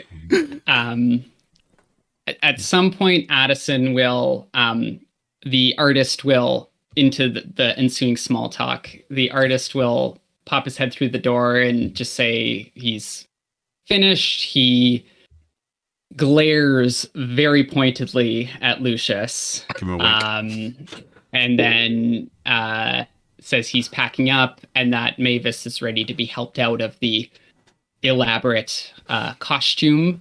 And so Addison says, we'll meet you in the atrium, and heads back in to help Mavis undress. Before she goes, Sylvain will just Addison, yes, when you Sylvain? have a moment, could we talk? Of course. It'll be good to catch up. And yeah, happy to speak together. But I should be going. Mavis has been in that torture trap for a couple hours now, so yes, she's probably eager to get out of it. Mm-hmm. Yeah, you Yes. you go help Mavis. We'll talk to you later. Go help. Yeah, go help. So she kind of smoothly opens and closes the door and leaves you to your own devices. But before we get into that, we'll go to our next attendee.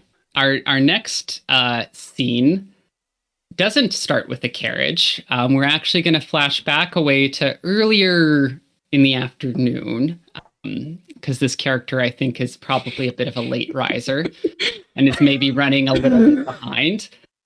Back at Keep Venture, Alyx, why don't you introduce and describe your character?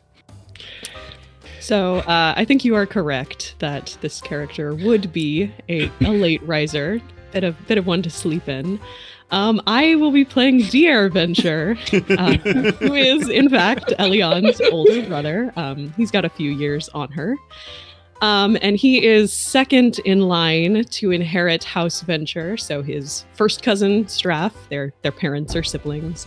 And then, of course, Straff's young heir, Elend, is in front of Dier for the title. No one's particularly happy about this, including Dier, but so it goes. He is of average height. He's very sharp-featured, with a nose some authors might describe as hawkish. He has a long hair. It's a darker brown than his sister's, and he usually keeps it pulled back in either a loose braid or a messy bun, though there's always pieces at the front that are escaping it that he doesn't bother with. He dresses reasonably sharply, very dark colors, blacks, grays, though there's usually a splash of violet in there somewhere. And overall, I'd say his appearance is one that someone might be tempted to call handsome, at least until the moment that he opens his mouth. And that is because he's widely known to be an intentionally abrasive person at court and has a habit of amusing himself by getting under the skin of anyone unfortunate enough to get caught in a conversation with him. And that is Dier. Excellent. So, you're running late, so you're kind of hastening out to get ready. And as you're kind of about to head out, you're approached by your father, Renholm Venture. And your father, in a booming voice, says, "Son, I'd like to speak with you in private before you leave, please." Oh, of course. Whatever could it be? Let's step aside. And as you move into your father's office, you see his demeanor instantly change once you're alone, as the Condra Senin drops the act. "Apologies, my lord, for the interruption. I know you would prefer for me to handle your father's affairs without much input, but I do require some direction. In particular, there's a matter of some sensitivity to deal with my previous contract that I think needs your attention." Out with it then. What's going on? He moves to his desks and takes out a paper, which is and hands it to you. It's your invitation. And he says, "I disposed of your sister's invitation as instructed, but I was reviewing the details to ensure that your bags were arranged appropriately.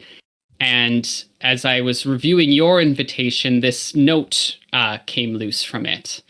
And he hands you a small slip of paper that all reads, "We need to talk. The race starts at midnight.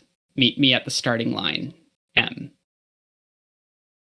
Great. Well, I suppose it's nice to know she's not too good to speak to me anymore, but...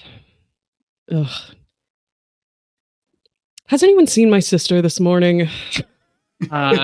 No, my lord. I believe she was overheard heading to some sort of appointment.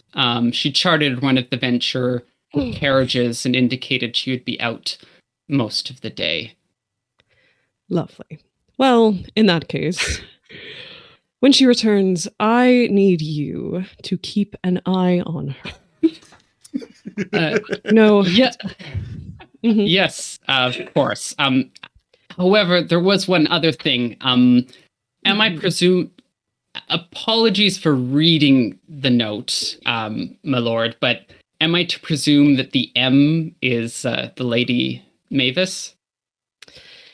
Oh, who else would it be? Of course. Of course it's Mavis. Whatever she's been up to lately. You honestly don't remember anything else about the contract my father had you on before I called you back? Well, as I was trying to say, my lord,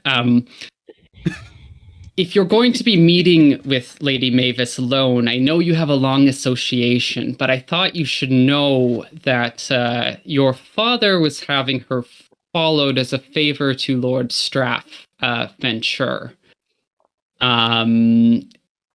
I don't know the specifics of the assignment, only that I observed her meeting with a variety of informants all over the city. You didn't think to mention my cousin's involvement before this point, creature? You instructed me when we last spoke. It's fine. It's fine. I know now. I'll get to the bottom of whatever is going on in this whole mess. Who knows? Maybe we'll have a bit of fun at this lake house while we're out there. Anything else you've conveniently forgotten to mention in the past few days? I should say I am concerned for the longevity of this ruse. Why? I am confident in my ability to impersonate your father. As you should be. However, eventually we should start planning an exit strategy, lest your deception of your father's demise is uncovered. And All right, fine. I suppose I can't keep this up for an exceptionally long time. I'll have to think up something suitably humiliating for him to go out on. I am at your service, my lord. Yes, you are. Speaking of which, whenever my sister does return from this little errand of hers that she's gone off to, she has taken it rather more difficult than she should have. Soft-hearted, as she always is. This new arrangement with your new position in the household and our father's new station. I can't imagine why, because it's not like there was anything about the old man worth mourning, but perhaps it would be wise for you to remind her that this business is a family matter and needs to stay that way.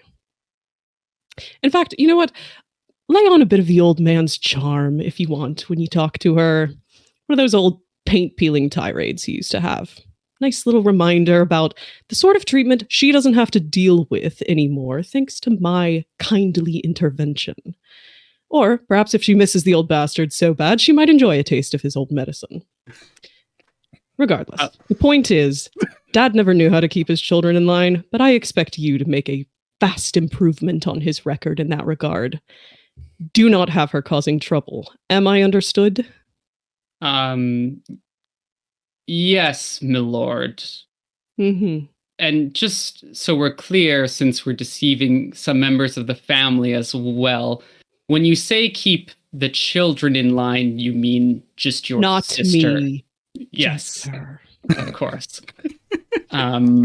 You are the contract holder, so I will see that your wishes are fulfilled to the best of my ability.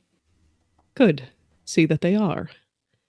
You said my bags are arranged to be delivered already, correct? Well, they're in the carriage waiting for you. I believe it's ready to go. It has been for a little over half hour now.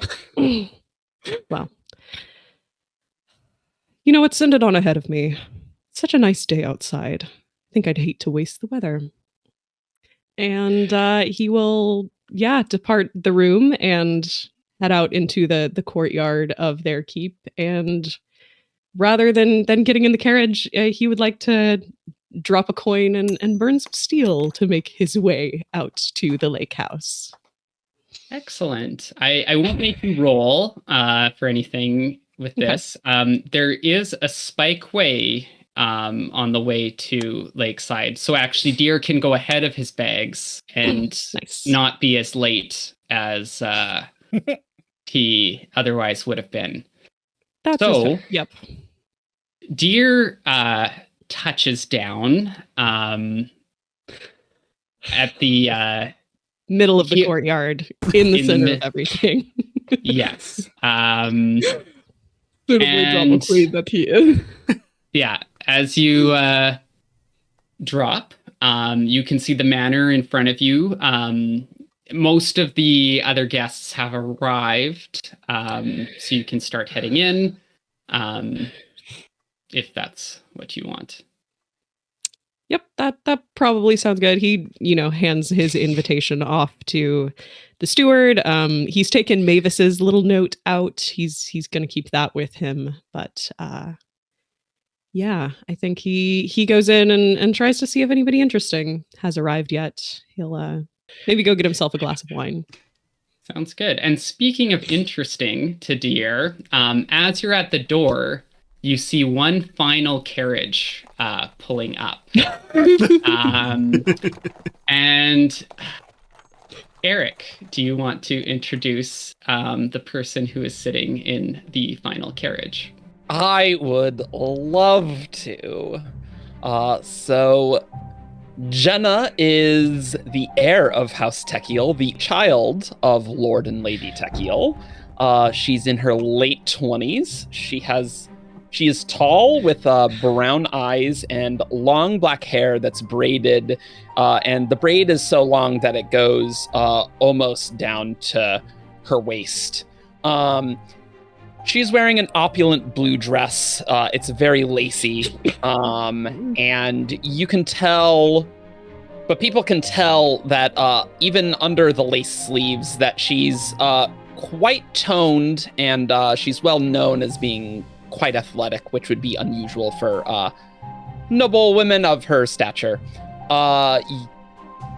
It is also quite obvious that she is not wearing any metal. She has other adornments, like some tasteful gemstones, but no metal whatsoever. And sitting across from you in the carriage is your Jenna's lady mother, Lady Petrine Techiel, formerly of House Elariel, and sister to Lord Elariel, who's in her mid to late 60s. So she's quite old. She was older when she had Jenna, so there's a bigger age difference than between some parents and children there. And as you pull up, she's kind of getting in her last words. You've kind of been conversing about the event. You know that Petrine is arriving exactly when she wants to. She has not been back to her former family's lake house since the fire, and she did not attend the night of the fire, so she was not present when everything happened.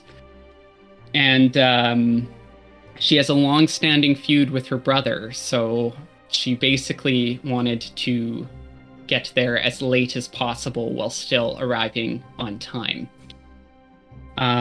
So she leans to you and says, "Now, remember, Jenna, things are sensitive right now. I know I don't need to remind you of the importance of maintaining our house's position, but for an excess of caution, I will anyway. According to the information you received from Verity, that old hag, Druaga, is due to retire any day now. And Tavidian, your brother, will be one of the front runners to replace her. Securing the Lord Preland's office is Techiel's best chance at maintaining our current rank. Venture is very eager to resume their position. We are surrounded by rivals waiting for us to fall, and we cannot, under any circumstances, let that happen. You've always excelled at cleaning up your messes, but if you want to rule the most powerful house in the final empire someday, this is the time to look out for your family as a whole." Of course, Mother.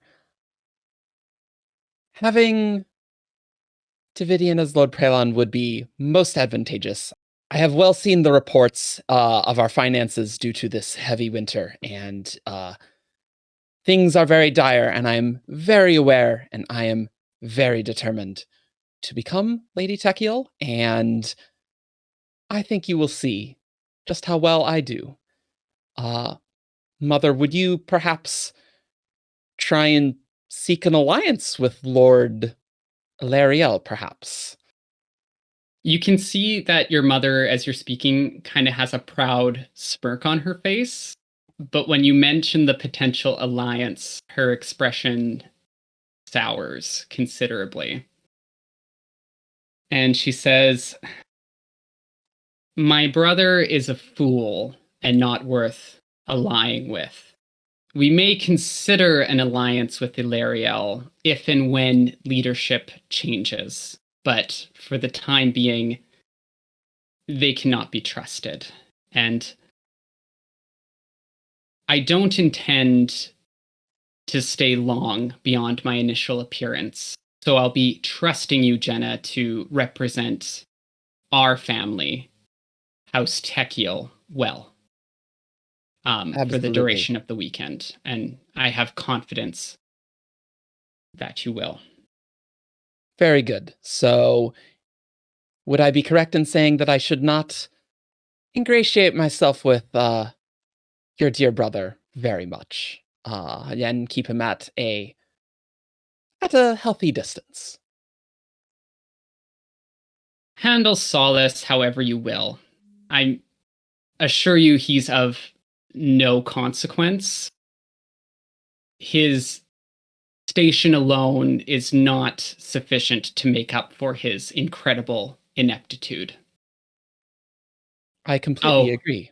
Dear, your makeup. And she'll just point out a spot where you need to fix your makeup as the carriage is. And Jenna immediately goes to fix it. She always wants to look exactly perfect, exactly as she wishes. Yeah. As does her mother, is also very immaculately dressed and made up. There's some similarities there. So the carriage stops and you exit first, followed by your mother. Servants give you a hand down. You can see everyone standing at attention when you exit because you're very highly ranked. You're the heir to the first ranked house in the final empire. But then as your mother exits after you, there's kind of a chill that goes through the crowd. You can see she was sent an invitation because she had to be invited, but most people were not expecting her to make an appearance. So she did not RSVP, clearly. She did not. As you approach the door, Dier, this is the scene you witness as you're handing your invitation. So Jenna, you would see Dier speaking with the attendant at the door. Is there a good number of people in the courtyard who are around mingling? There's no one in the courtyard aside from Jenna, Petrine, and the servants. Okay. But there's a number of people in the atrium. So you're kind of at the He's right at transition the point. Okay. Yeah. So there would be people who have already seen Dier at the door. Yes. He might step inside at that point, probably brush some of the ash like out of his hair and off his coat, and wait until she comes inside to acknowledge her, perhaps.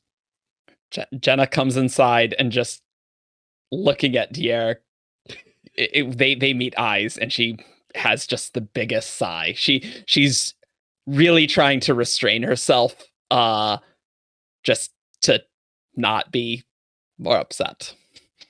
Yeah, and I think as soon as she is within the bounds, he will go approach her and greet her in the same way that he has probably over the past year, and just say, "Well, if it isn't the ravishing Lady Techiel, have you decided, my dear, when you are announcing our engagement to the court?" Lord Dier. Yep. My dear. I would say it is... No, pleasure is not the correct word. It is certainly a fact that you are present here. I believe, as we have repeatedly discussed, that we will set our date as soon as God has died. And so I hope you are keeping yourself very healthy so you might live an extremely long time until that occurs. Oh, so a few more days then, at least.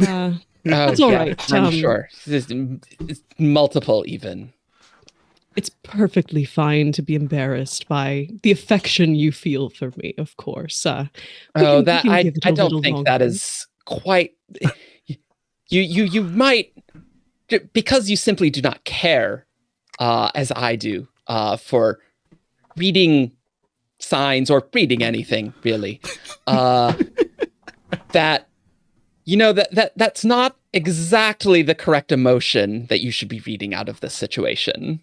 But I know you like to be intentionally obtuse. Petrine will interject at this point, and she will say, not to cut through whatever this is.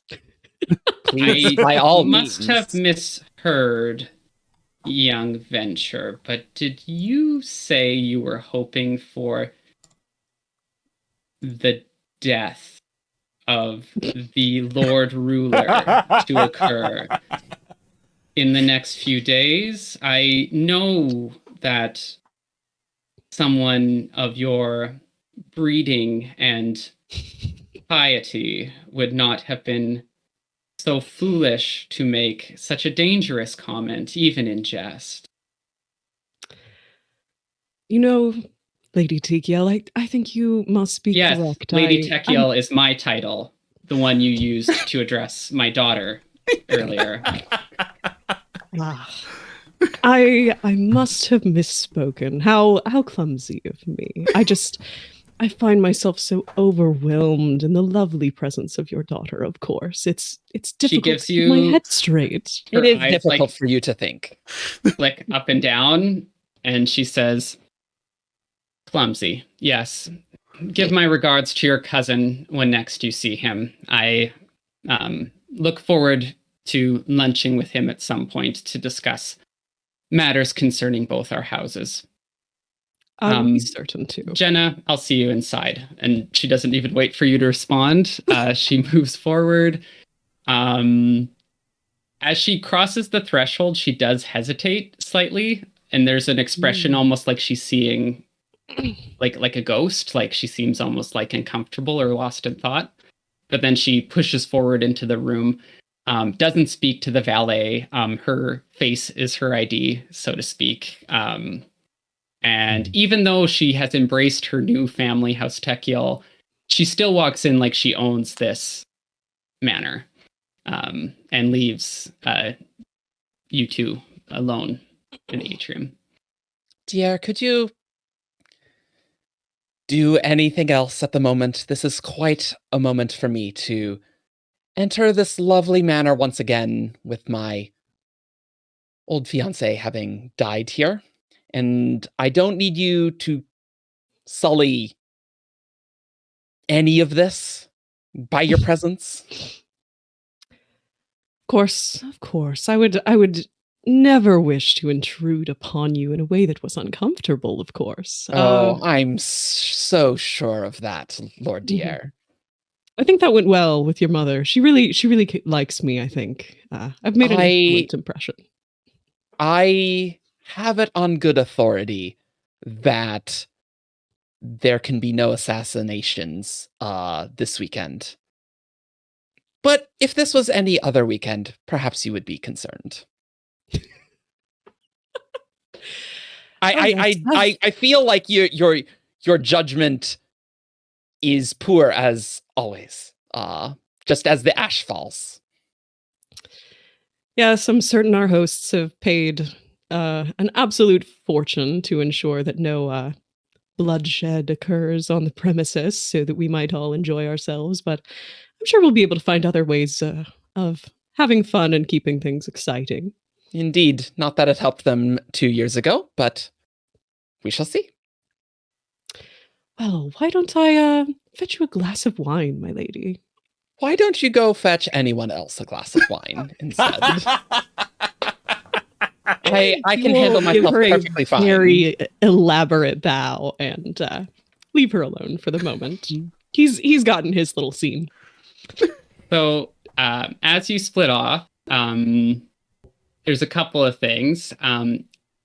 Jenna, you will see Preland Verity in the crowd, and she won't approach you, but she'll give you like a slight nod, just kind of indicating if you have need of her, she'll watch for a signal, because you have that relationship. And you'll also see Rianne Hastings will give you kind of a little wave. That's a no pressure invitation to come and speak with her. And Dier, you will see Penn Hastings make a similar motion. They're talking to each other, keep in mind. No one else. They're Deer will just give the two Penn a of them. wink, for sure. So that's happening. You both will also see the trio of Lucius, Sylvain, and Eliane coming back into the atrium. Is Addison and Mavis there? Or No. is Mavis there? No, okay. they aren't. Is Lord Solus in the room? Lord Solus is not in the room. And neither is the Lord Prelon, I imagine. No, the Lord Prelon is also not in this room. Dier's expression goes incredibly dark when he sees that his sister is here. And he is just glaring daggers at her across the space. Sylvain would kind of like interpose himself like between the two siblings and just like return the look to Dier. Oh, yeah, Eliane is definitely glaring back at him. Jenna doesn't She acknowledge. tries to, like, not let anyone else know, but she just can't hide her distaste for her brothers. Jenna and walks Dix. over to Yeah. them, but does not really acknowledge Eliane. Gives maybe a knowing nod to Sylvain, and greets Lucius very warmly. Jenna, how are you? How was the trip over? Lucius. Cold, but it shall do. What can one do in weather such as this? I know, right? It was. I couldn't believe how many scar we had to see on the way up here. It was like having to visit the farms. It was terrible. He's found himself a drink at this point as well, and he's just he kind of very warmly kiss on the east side of the kind of the face kind of thing. Yeah. Yeah. Have you been here long? Oh, not too long. How long has it been? Probably getting close to an hour, maybe. Okay. Like 45 minutes. Oh yeah. No, we've only been here for about an hour. Mavis is up. She was in this. I don't know. I couldn't even describe what it was. There's apparel. She was getting painted in it. Yeah. But no, I've been entertaining myself with Sylvain here. I was just I was just telling Sylvain about the most recent rumors about Alavine Nunash, the whole her dealings, her going on. Yes, he has been saying quite a few things about my aunt, Yes. Lord Sylvain, it is Lady a Jenna. pleasure to see you. I think Dier goes to And- get something stronger than wine. He's going to have to deal with his sister. And wanders over to the group eventually. Yeah. Also, Eliane is going to acknowledge Jenna, even if she's not acknowledging her, because Jenna is the heir to House Techiel. So Jenna will nod her head and greet you pleasantly. Yeah, I think Dier walks up to the group, sort of probably next to Lucius. He'll leave Jenna alone for a little bit. He's bothered her already. And just say, sister, how unexpected of you to be here right now. I was told you were seeing to errands today, actually. how is she going to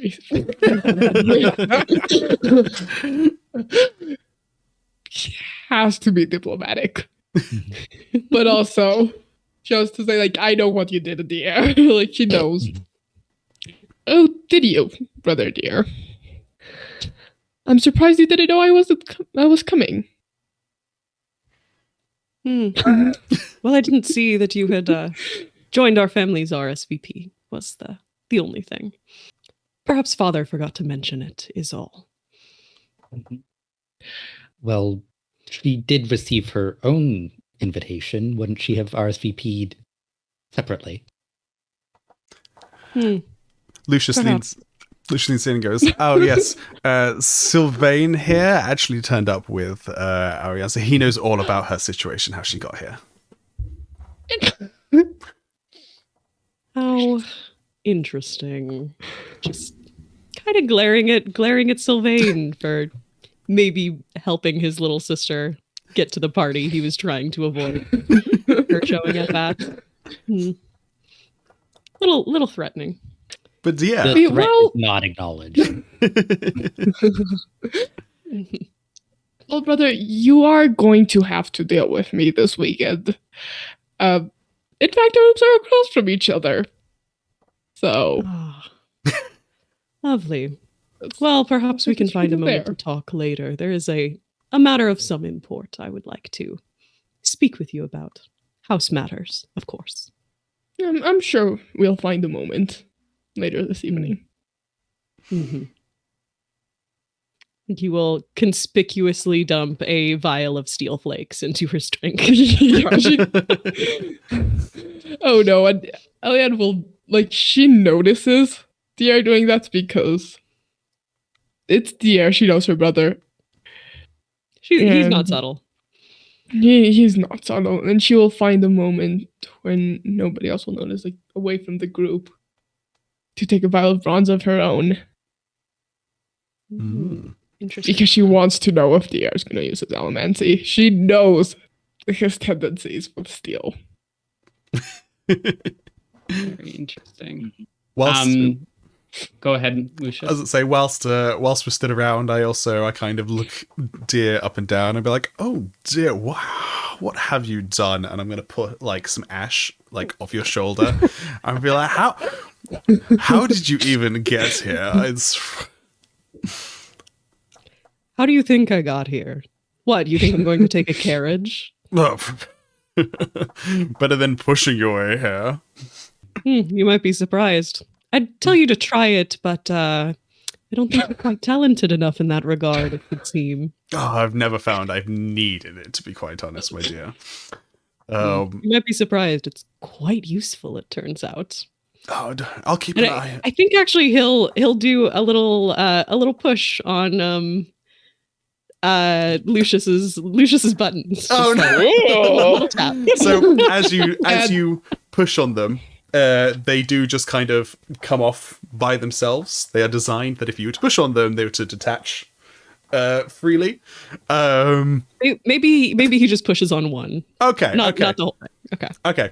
If just the one flicks off, and I kind of just look over to one of the attendants I brought with me, who kind of comes over and puts it back on. He doesn't put it on himself. No, I'm not gonna. No, I've got people for that. And Eliane will take a little step back, even if she isn't standing anywhere near Lucius.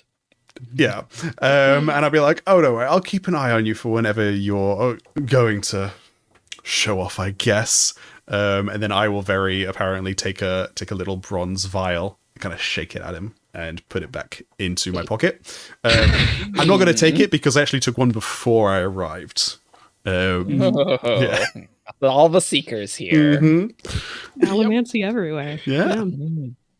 Is Lucius burning bronze right now? Not right now. I would say he's the type that would... So, in Mistborn Adventure game, a vial lasts for 30 minutes per charge. He's the kind who would just kind of every so often burn it. Just, when he's idle curiosity. Just like, is anyone burning anything now? No? Okay, and then he'll stop. Yeah, is this really the time? Why would it not be the time, darling? It's been so long since we've all been to a ball together. I would hope you would behave better, but I suppose that is think he knows. incredibly naive of me. I don't think he knows how to, Jenna. That is quite true, Lucius. Behaving's No, never yeah, really well- been my speed. Not that many things Yeah, are. Eliane will non-verbally agree with Lucius because she knows he won't behave. Never. It's his objective in life to be the opposite of a well-behaved person. Jenna's well This aware. Perhaps justified bullying of Dier is Always justified to believe there. is somewhat interrupted.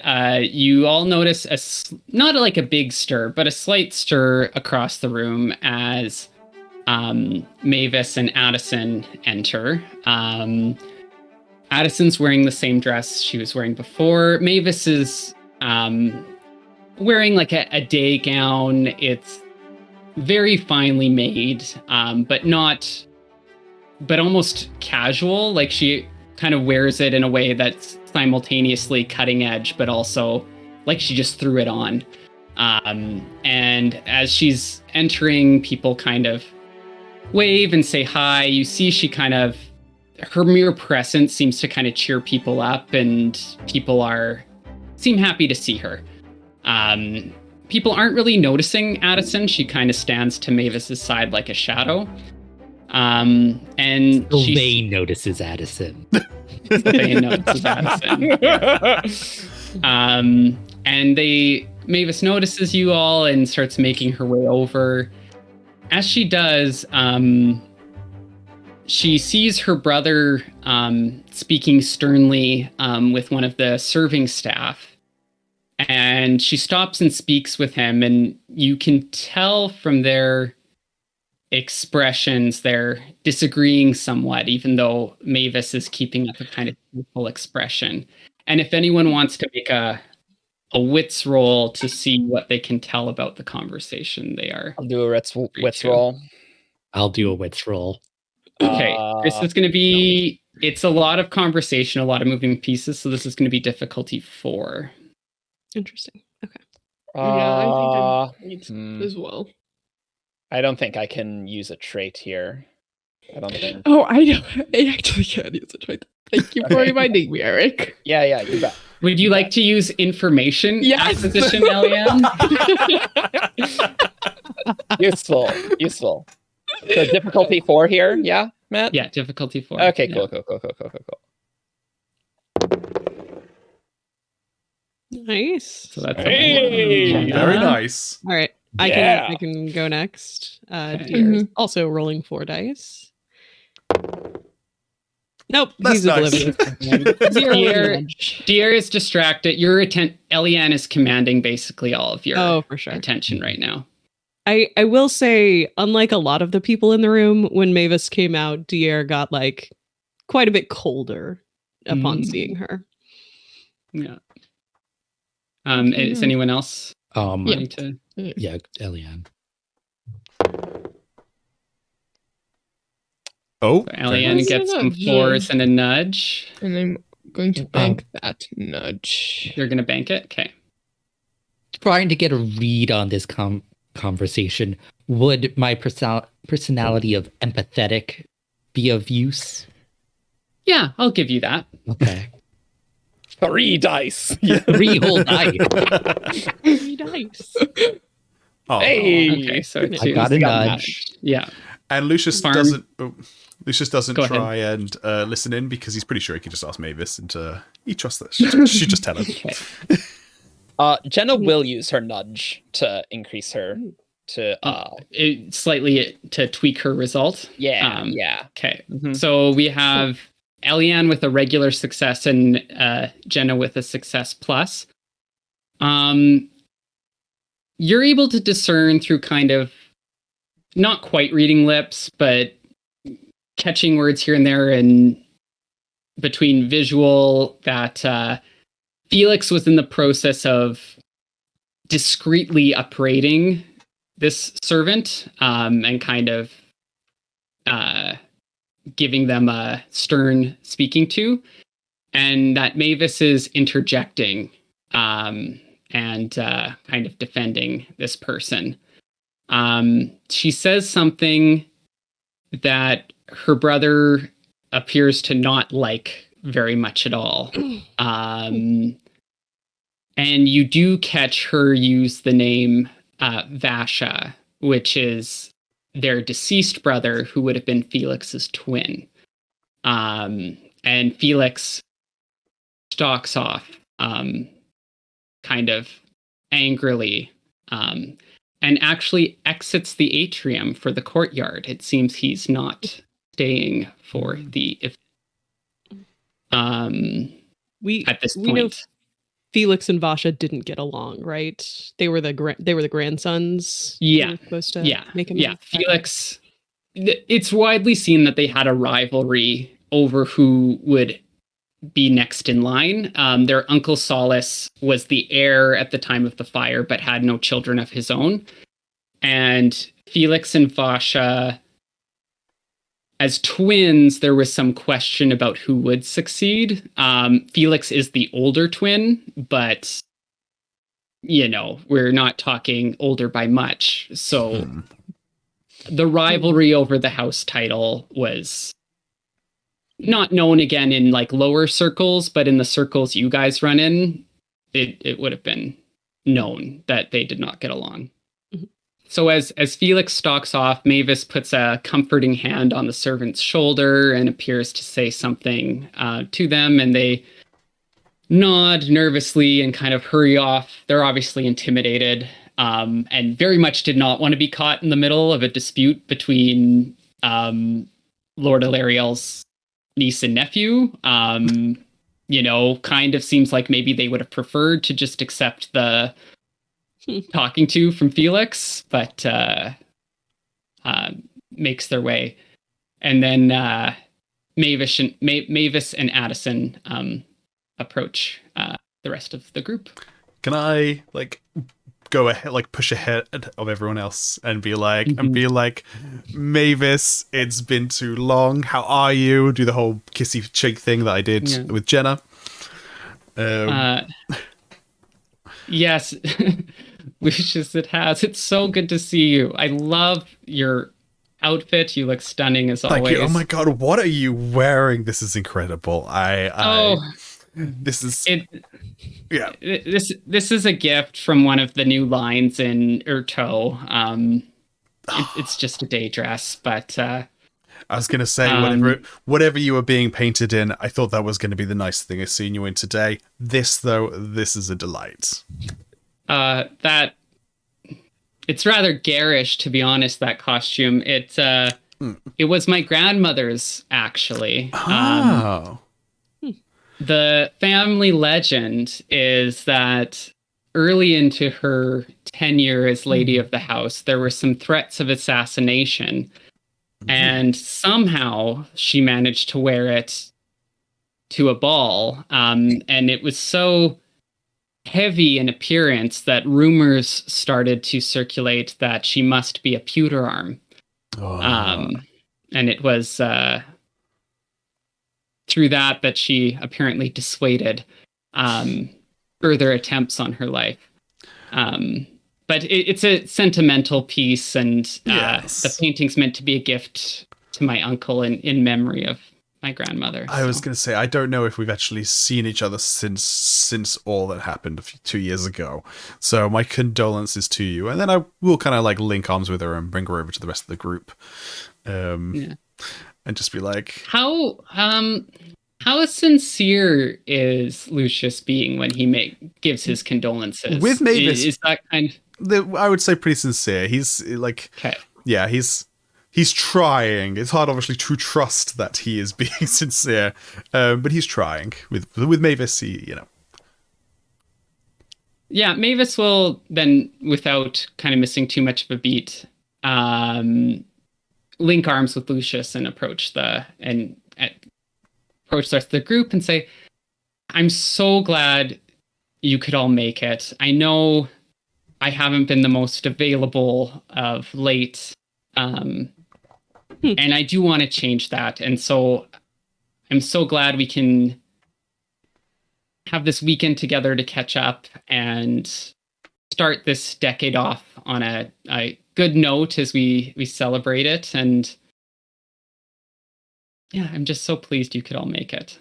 Jenna goes up to Mavis and says, "Cousin, it is a genuine pleasure to see you once again." The pleasure's mine, Jenna, but thank you for saying so.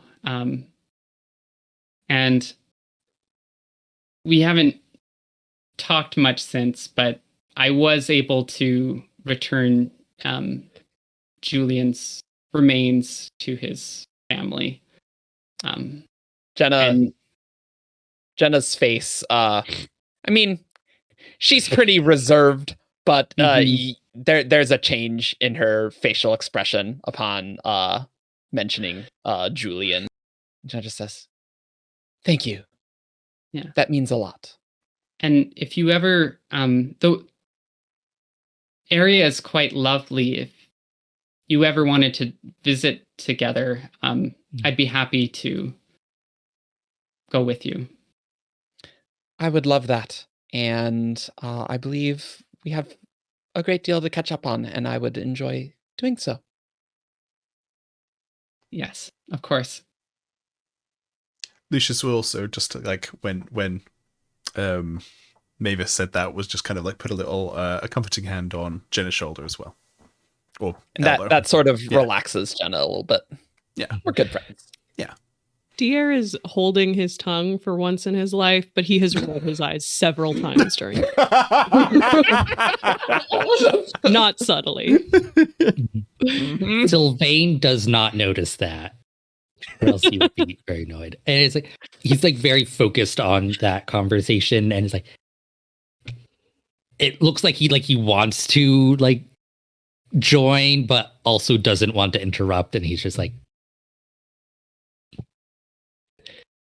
Eliane will simply thank Mavis for the invitation. Say, whatever you need, we'll be there.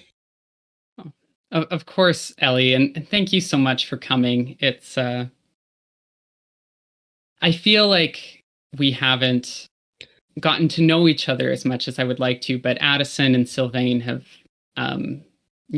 said such good things, so I'm really happy you're here with us. I am looking forward to getting to know you too, Mavis.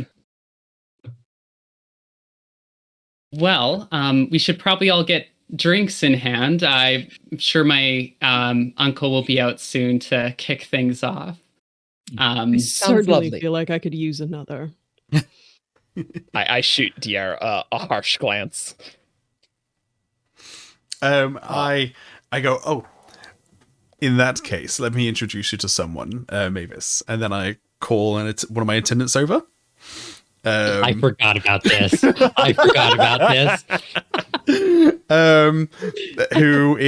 He's standing there with just a bottle of a glass bottle with a kind of amber liquid in it, and I take the bottle and go, "This is a 690 vintage. My uncle found it over in the one of the houses in the Southern Dominance. We were going through the various wine cellars. We found this. Would you like a glass, Mavis? Jenna?"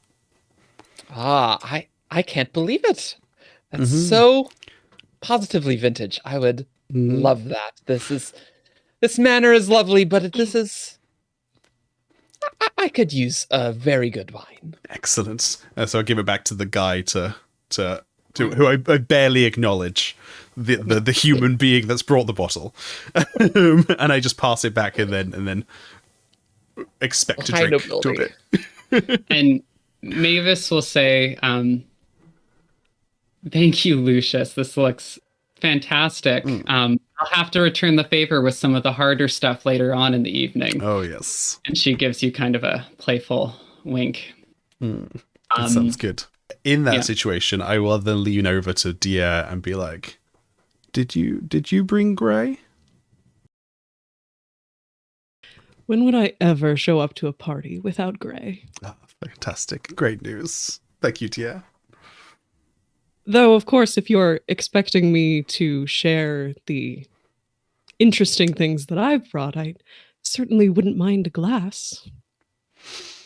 I kind of dramatically roll my eyes and point the guy at the Dier. Oh, thank you so much, my dear friend Lucius. Not at all. Anytime. Mm-hmm. As she raises a glass to do a group cheers, Mavis will say, well, everyone, to tonight, and race you to the bottom, and then she'll knock back a fair portion of her drink. Hell yeah. Very, like, classily. Like, it's hard to make, like, chugging a beverage. Yeah. But Mavis is very practiced. A second stir arises as Lord Elariel makes his entrance, flanked by Lord Prelan Druaga of the Steel Ministry, and also his long-term companion, Loris Tenebrian, who you know to be Addison's cousin of some sort. And so Lord Elariel... the hush falls about the room. Lord Elariel is obviously preparing for a speech of some kind. And people kind of hush as he prepares. And so he says, friends, thank you for attending my little gathering. I've become somewhat fond of this tradition over the years, and this year more than any feels so needed to have a retreat away from all the pressures of city life, just for some mutual enjoyment among trusted and valued peers. There were times, honestly, over the past few years that I thought we might never have one of these parties again, and I am very excited to mingle with all of you. In the spirit of the event, please kick back, relax, and let loose. Everything from food to drink to entertainment to security has been provided for, so you have nothing to worry about. There have been many changes to our empire and city in the last few years, and I am so excited to speak with all of you and learn more about what's in store for our new generation. I would like to thank my dear personal friend, Lady Urbane, and he nods to Tennille, who's in the crowd, for providing tonight's entertainment. You will find them performing throughout the manor.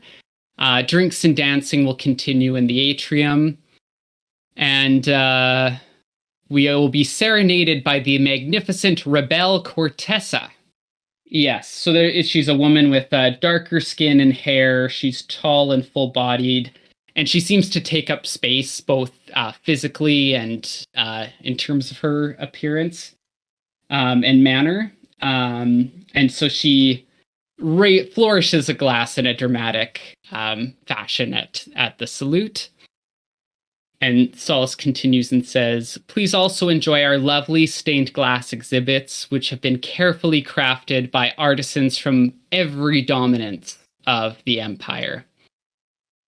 Food will be served in the dining room around the clock with a revolving menu featuring specialties from every dominance. And tomorrow morning, there'll be a brunch featuring my favorites for those who are still on the premises. I would just ask that please leave the guest quarters for those who are staying the night, and everyone else please keep to the public areas of the manor, unless, of course, you're invited. And he gives kind of a wink and a smirk at the insinuation that some people scheduled to stay the night might end up staying the night. I must also give my eternal thanks to Her Grace, our Lord Prelan, for taking the time out of her incredibly busy schedule to provide her blessing for this event.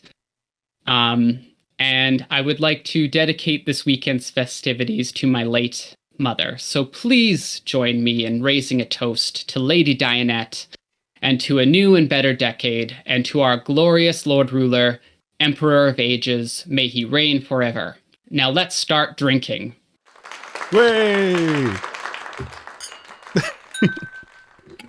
And Should have got an actual wine glass. Yeah. No, I know. With Next that, the party commences, and people start milling. The orchestra strikes up. Rebel Cortessa starts singing in the corner. She's quite good, but she's not doing kind of an overt performance. She understands this is kind of ambiance music, and people start milling about. So your time is your own. Is our group sort of still sitting in the same area, or are we starting to mingle? You're still standing in the same area, but you could break apart if you wanted to. Yeah. Jenna would love to approach Lord Solus and Lord Prelon. Has the Lord Prelon is still next to Lord Solus? Yes. They're speaking. It seems like the Lord Prelon might be preparing to make her exit, but she is speaking to Lord Solus right now, so you could catch them. I would love to go up to them. Okay. Maybe we'll just get a round of what everyone's doing, and then we'll go through and resolve. Mhm. So, are people staying together or peeling off? Sylvain is going to try and pull Addison off to have a discreet conversation. Okay. Lucius is going to go and do like the rounds of people, just kind of chat and get like pick up whatever snippets of conversation, or like join people's conversations and just kind of do the kind of rumor gathering thing he does. He is also gonna start consistently burning bronze, just because he's getting a bit of a vibe for something might happen. And then at some point he'll probably want to get Mavis alone. Okay. So yeah, if you're mingling first, you can go off and do that. For your bronze, so you can do broad seeking, which allows you to either learn everything about a targeted allomancer that you're like a specific person, or you can alternately ask a question about all allomancers in range, and if you roll the difficulty, get them all. So, and the difficulty, you can learn simple with a 1, basic information with a 2, detailed with a 3, specific with a 4, exacting with a 5. Okay. So I'm going to use 2 vials. So for the next hour, I'm going to do broad seeking. Okay. So roll bronze for me. Yeah. And we'll resolve this. Because we won't RP this out, we'll just do some rolls. So. Yeah, that's no problem. I'll just put the difficulty as 1, and I'll roll my 5. And I rolled 2 5s, and I got 2 Oh, oh my god! So I'm very aware of everything happening. Clearly. you detect a couple allomancers in the crowd. None you didn't know about though before. Like people who are keeping it down low aren't burning. You do, however, with a 5, notice a dead zone where all of a sudden your bronze cuts out, and you notice that there's an obligator in the mix in that dead zone, one Prelan Verity. Ooh. But that's all. And roll a charm roll for me for what you find out in your round. Will do. As you're kind of gossiping. Can I add my speciality of rumor mill? Yes, you can. Can I add my profession of socialite? Yes, you can add. Excellent. I'll let you add both of those. Awesome. So that is 6 dice. And let's go. Oh no! That's a pair of 1s. Yeah, You don't find out anything new, but there's some of the things you already know people are Okay. talking about. Okay. But no one shares any new information with you.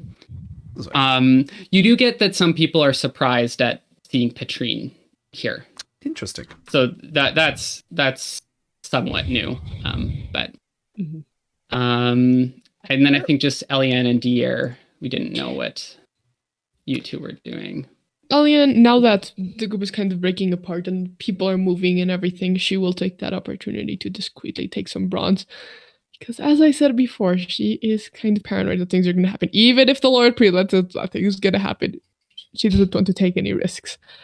You're doing a general seeking, not a specific one. So just roll your bronze. But can I add the secret taker's specialty? Or information acquisition? And both of them seem... I don't think to a seeking, because especially since you're not sure what you're looking for. Okay. Like if you were like trying to figure out, is this person an Allomancer? Okay. I might give that to you, but you're just kind of like general seeing what pays. I don't know if you can do it with this like large of a range, but she will keep a special eye out for if she can detect any emotional Allomancers. She might not be able to, even if she's trying. And okay, difficulty. It's a sliding scale with seeking. Okay. So you can just set it to 1 and then I'll tell you what you learn. 0. Oh, that's tough. So, Five. Eliane, you are inexperienced with seeking. Yeah. You don't quite know what you're doing, and trying it in such a crowded room where there are many known Allomancers who are burning, it's just a confusion. So you recognize there are Allomancers burning metals in the room, but you can't... It's hard for you to discern direction or what metals anyone is burning. So it's you're just kind of overwhelmed by the pulses, and you're having trouble, because to determine the metal you need to like measure the pulse length and the pattern and all these things, and so you're just kind of getting assaulted by a cacophony, and you're not experienced enough to sort through that and pick out specifics. So you know there are Allomancers in the room. I will say, since you got a 0 and Lucius got a 5, that Lucius... Yeah, I figured Lucius would figure it out anyway, regardless of the result. And I mean, that's also good for her because, I mean, I think if I'm not mistaken, Lucius is a pretty well-known Allomancer. Yes, Lucius is So well-known. Doesn't hide it. she'll know that he'll probably notice if he's burning at the moment. Yeah. He takes note of She'll the fact figure out that... the moment to Yeah. talk to him at some point. Yeah.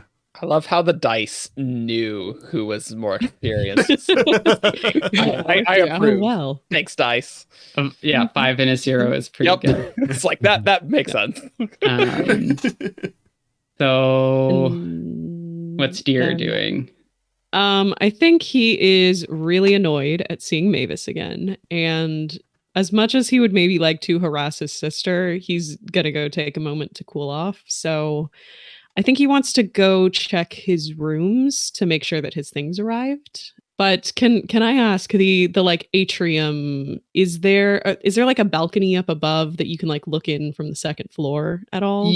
Yes. So on the second floor, there's a ramp, kind of like a wide walkway that connects the two wings on the second floor, and that has a railing that you can like look down from. Gotcha. He's not going to take the stairs. He would like to drop a coin and be obnoxious and just jump up to the second floor. So yeah, he's gonna attempt that. Go check his rooms out. And Dier is a known coin shot. So this gets a kind of stir in a I can't believe he's doing this kind of way. Like not in like a surprise kind of way. And up on the walkway, you see there's some more tables. Like it seems set up that people could like converse here if they wanted a little space from the general crowd. I think he might like ask a servant which room he's been assigned, and he also wants to know where his sister's staying. She told him already. They're across the hall from each other. Yeah, so they are across the hall true, in the east wing, 3rd floor. They both have corner apartments. Dier is facing the inner courtyard, and Eliane is facing the outer courtyard. Gotcha. Actually, while he has like a servant here informing him something, he wants to ask where Jenna Tikiel's room is as well. With respect, my lord, I'm hesitant to disclose details of other guests without their explicit permission. I'm sure if you have an acquaintance with Lady Jenna, I'm sure that she can provide that information herself. But I mean no disrespect, but I don't want to do anything without permission. I would like to, Dier would like to lean on his family name to intimidate this servant into telling him. Roll family. Because this is one of the venture powers, is to turn a guard or servant loyal to another house. Ooh, by promising venture will double their current pay. So I think he says something like, I'll say you don't actually have to use the power, because I don't think you're trying to turn him entirely. You're just trying to get information. Just get some information. Just lean on his family influence. Yeah, I think just a standard family role is fine. And then, is there one of his traits that he could... could this be related to his drive, actually? I'm not sure if it's quite on track. Okay, all right. So maybe just this. So that would be 5 for his family? Yeah. Okay. Yeah. And the challenge would be... challenge is a 2, like... Techiel's influential, but so is Venture, and you're standing in front of the servant right now, and it wouldn't be hard for you to figure this out from another source. So, that's true. Actually, could I lean on his profession, actually, to say that he's being a little bit more intimidating? Yes. He is a violent courier. Yeah. Okay. No, right, you can give off a violent vibe. Yeah. He's a little intimidating. All right. Oh, very nice. Wow. Good. Out of 5. He can be scary when he needs to be. Yeah. And would you like to bank those nudges? Yes. Okay. So the servant will say, yes, of course, Lord Dier. You're... Anyways, you're close with Lady Techiel. I suppose it wouldn't hurt to say, and it's just saving her the trouble of telling you herself, so it could be seen as a service. And I suppose you wouldn't need to say that I specifically gave you this information. Are you planning on telling me anytime? She's in the corner suite on the west wing, facing the inner courtyard. Thank you for being so helpful. Glad you could make the right decision in this case. Yes, of course. Do you need anything else? No, I do not. Just carries off. He'll go check out his rooms. Okay. Amazing. He will probably poke around in Eliane's room as well to try to see if she's brought anything. I should say that people are provided with rooms or with keys to their room. So Eliane's room would be likely locked if she is not. I'm not going to go with that idea. Be able to do anything with his steel to get the lock open? He can try. Without breaking it. He's not trying to break into the room, obviously. To manage the lock with steel, I'm gonna say that's probably pretty difficult. I'm probably gonna put that at 4. This isn't like like super complex lock, but you're doing it blind. You're not familiar with it. Okay. And 4. it's some pretty subtle steel use. All right. Yeah. All right. We'll go ahead and roll. That is 3s. Can he? you have I think I have 3 3 nudges? nudges. I think You I would can like spend them that to bump with it up. Yeah. Whoa. Yeah. So, with some subtle manipulation of steel, the lock clicks open apparently on its own, and you enter the room. And we'll maybe cut away from you now, but you can search the room and go to Jenna's conversation. I have a question Yes. first. Where is Patrine in relation to Solus and the Lord Prelon?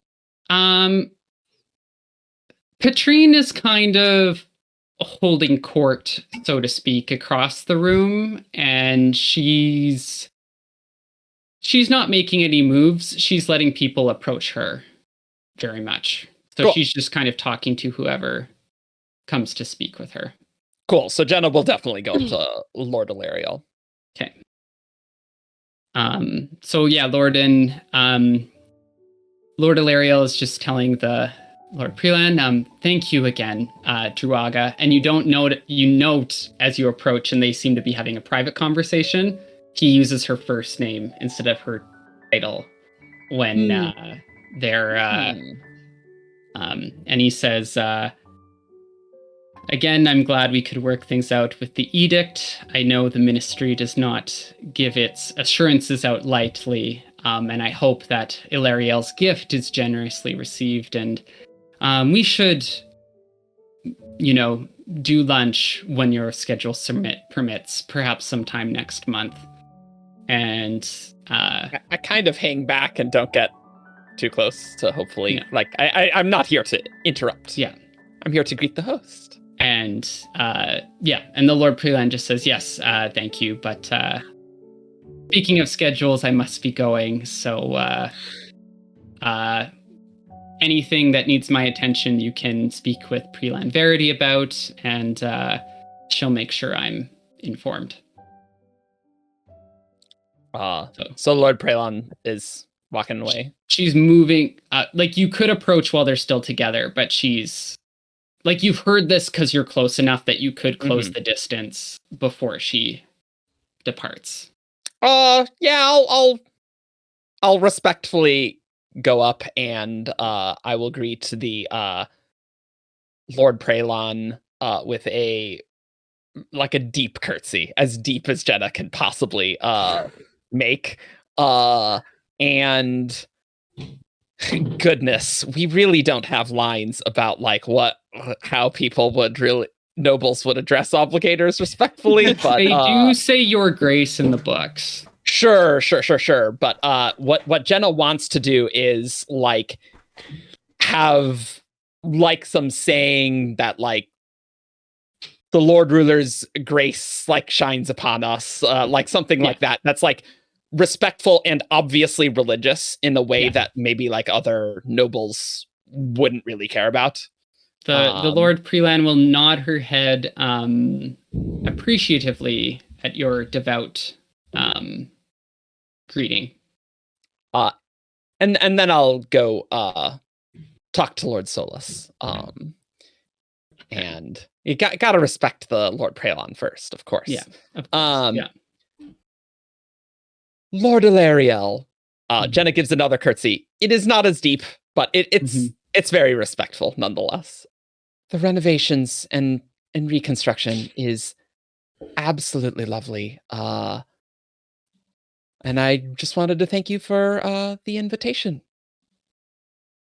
Well, of course, niece, and please call me Solus. We're family, after all. Of course. Yes, I wouldn't dream of leaving out the heir to House Techiel of such an important event, and you've always been a good friend over the years to Mavis, my niece, and my other niece, I should say. And I hope you enjoy yourself this evening. You know, when I was young, these parties were a highlight of the year and a time for people to not worry so much about propriety and manners, a time to just be ourselves with one another and do a little self-discovery, so to speak. So I hope you enjoy your time with your peers, mixing and mingling, and find tonight's entertainments delightful. Well, Lord Solus, that is very kind of you to say, but I do not much have the luxury of being anything less than perfect, I'm afraid. I am quite curious. The manor is far, I would say far greater than even it was when your mother still lived. And I was just, it must be quite expensive to do so in such a short time, on such a large construction. Well, you know, there have been the old manor was in the family for generations, so advances in construction, we wanted to keep some of the classic elements, but we also wanted to update things to make it a little more modern. So I'm glad you appreciate it. And it's an important family site, so we wanted to make sure it was done correctly. Certainly. And to your earlier point, I think you might find you have more luxuries and latitude than you think if you would take some advice from a old fool like myself. You'd be surprised if you step a toe outside the boundaries you've set for yourself, what you might discover. So I invite you to be an explorer this weekend.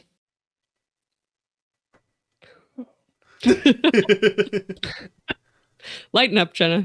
Enjoy yourself. You are, as always, very kind, Uncle. I simply prefer to remain in control at all times. This wine is about as much as I allow myself. But I promise I shall take it under advisement. Do not worry. Well, just make sure you're following your own preferences and not someone else's. And you'll say, "I'm sorry. We'll talk more though as the weekend continues." Of course, Uncle. Loris, we should be breaking out that wine now. And he shouts over to Loris Tenebrian, and they kind of stalk off together and begin circulating champagne flutes amongst the guests. So cool.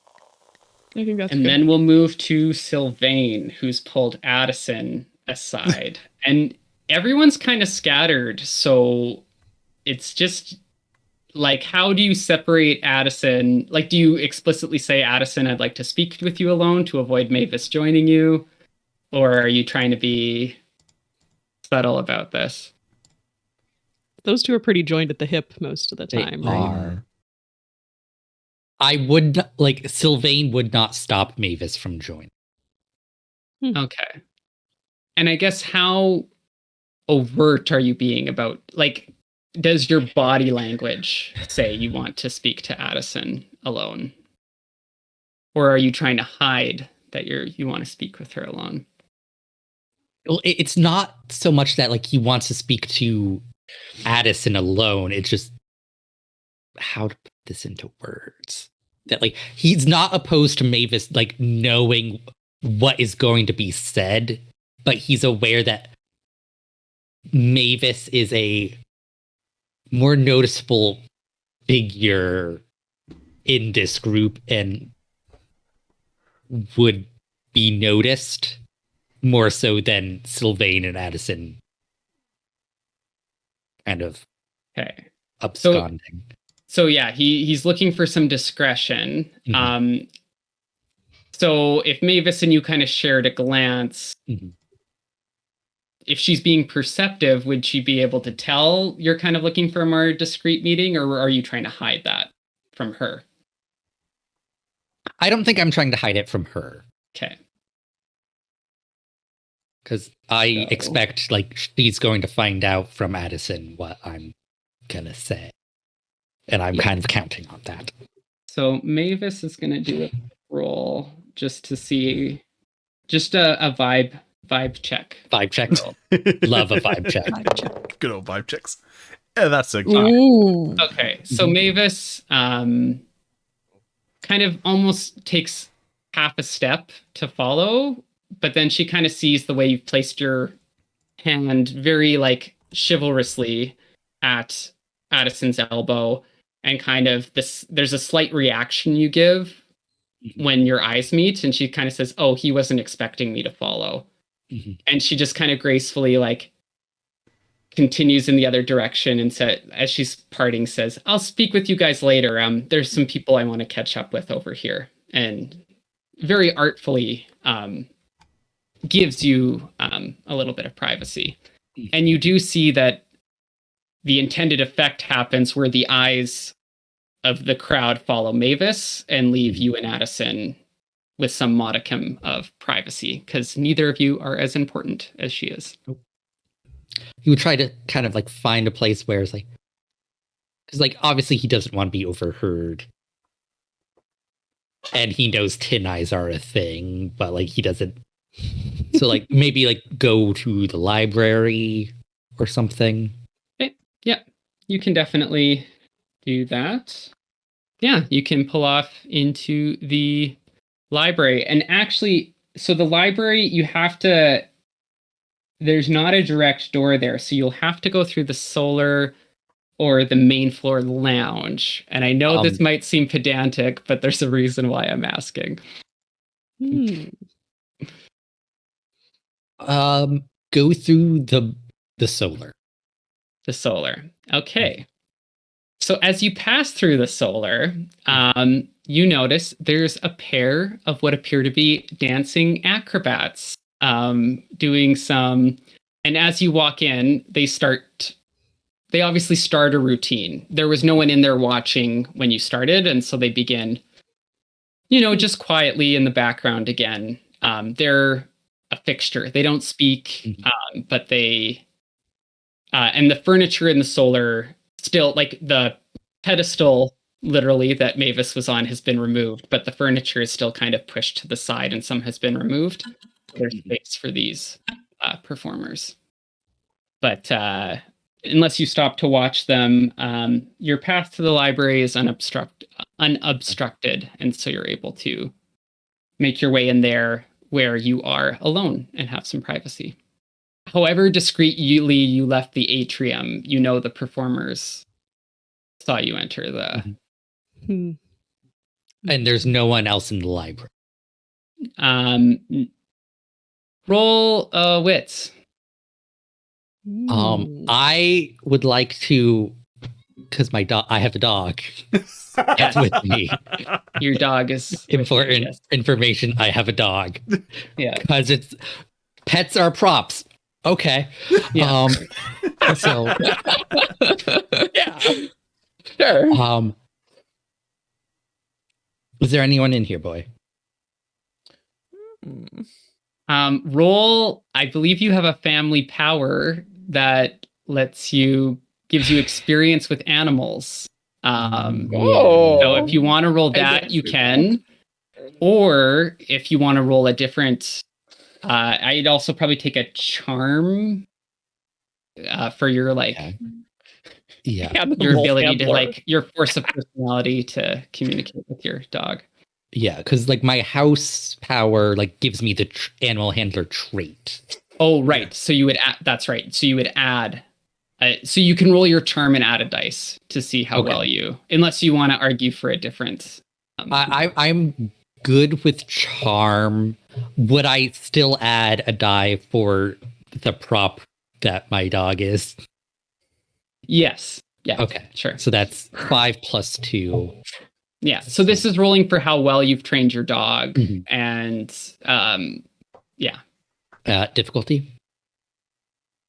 It's a 1. That's your dog. The dog's name Okay. is Seth. Just saying. Okay. So the dog kind of gives a firm, like, I'm not gonna make dog noises. The dog gives a firm little, like, ruff. Ruff. And you think they're alone, and you see Addison also gives a careful look of the room, and she doesn't say anything about it, but you can tell she's kind of come to a similar conclusion that you're alone. Addison, I think I'm a bit in over my head.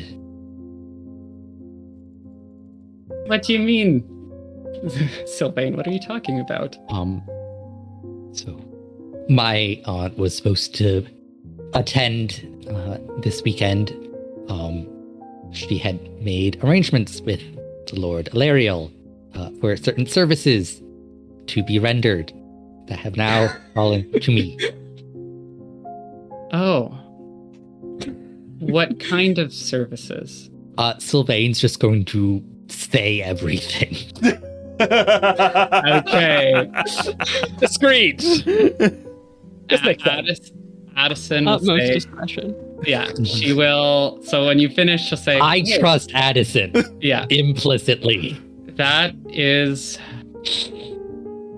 a lot. I'm sorry, Sylvain. You must feel there must be a lot of pressure on your shoulders, and I know it's not easy interacting with these great house nobles. I don't think they always realize how much. Well, I'm far below you, but people like us have to lose.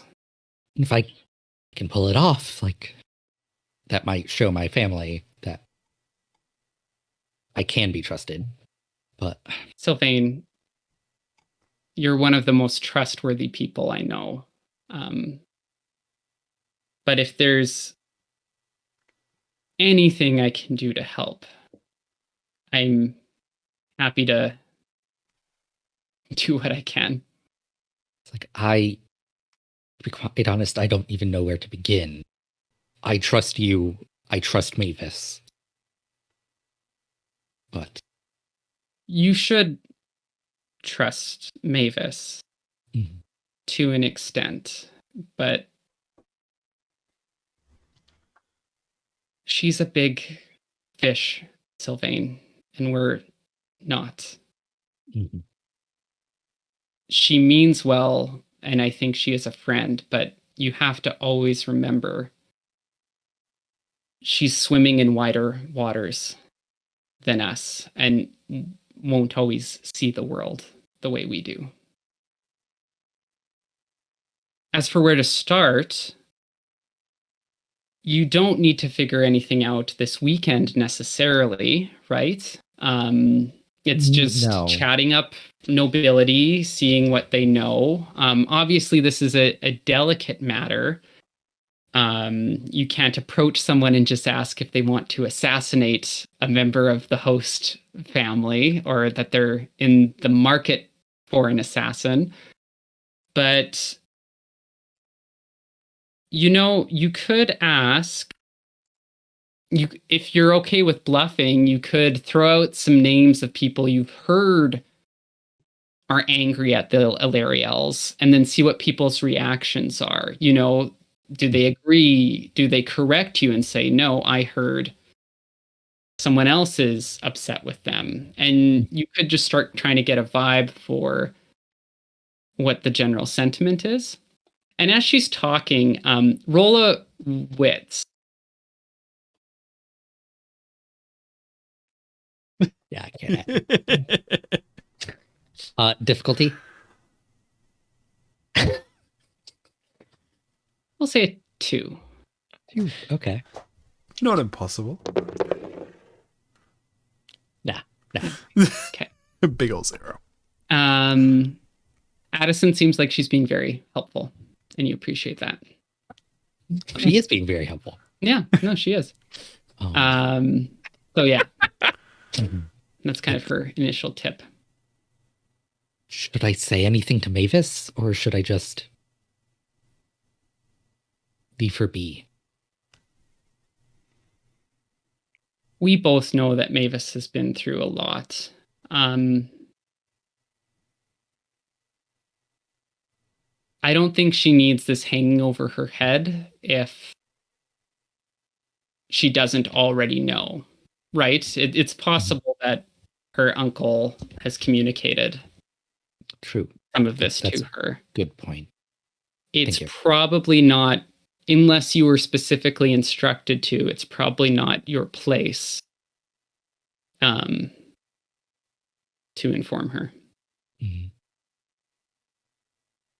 Sylvain, I should tell you something else.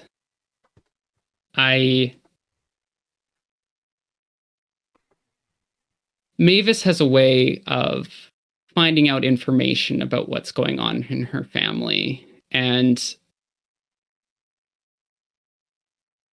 she did learn something about this meeting that was supposed to go ahead with your aunt that she told me.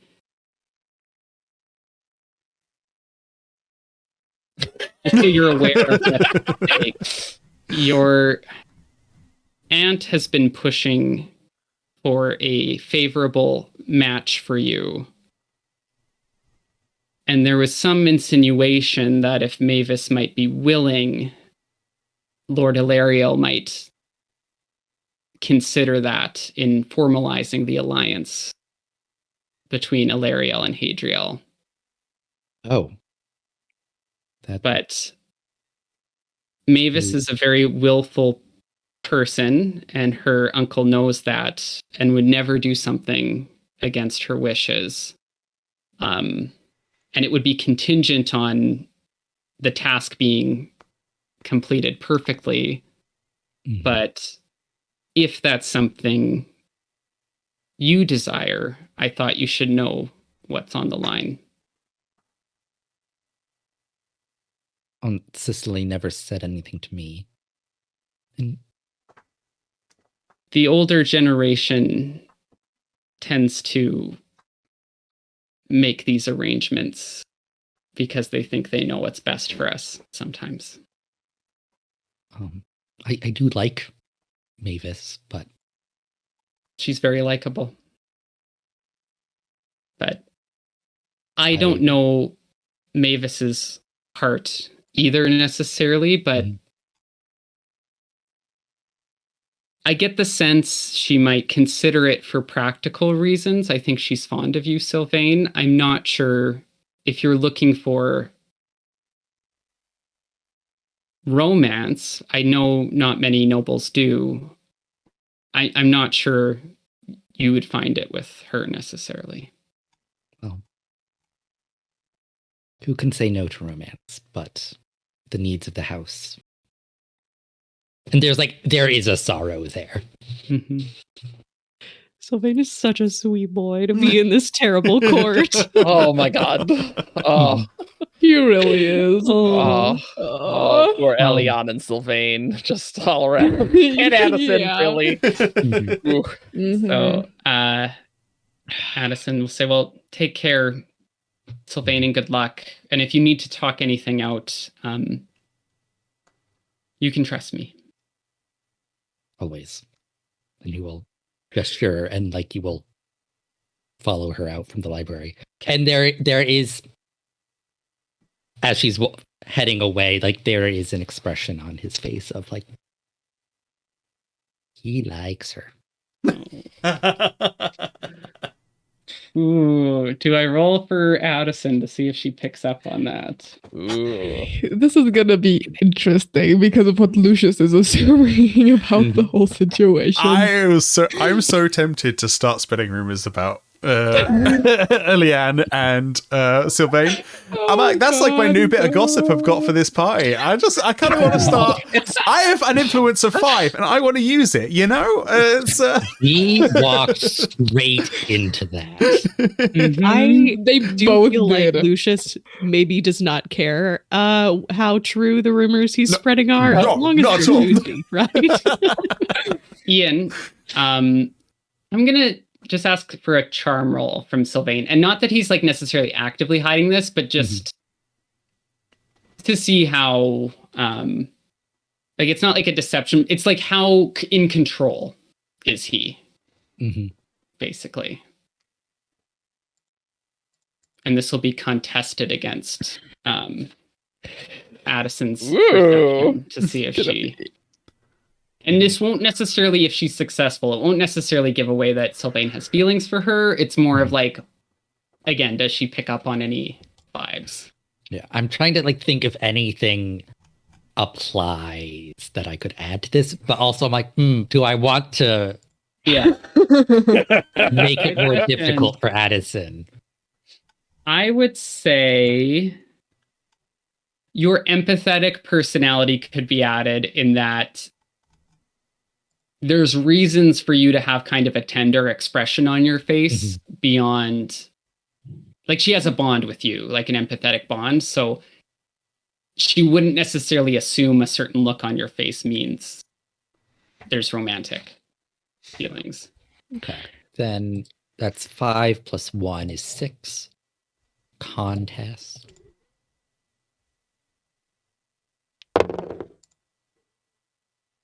Okay. And then 1s and 2 nudges. Addison will roll. I'm banking those nudges. Okay. Addison got 2s and 3 nudges. Yeah. So, okay. Addison doesn't stop though. She keeps walking out, and she came to the conclusion that she came to. So, Dier, you find yourself in Eliane's room. What are you looking for? Anything that she has brought with her, he wants to rifle through it and look for anything suspicious.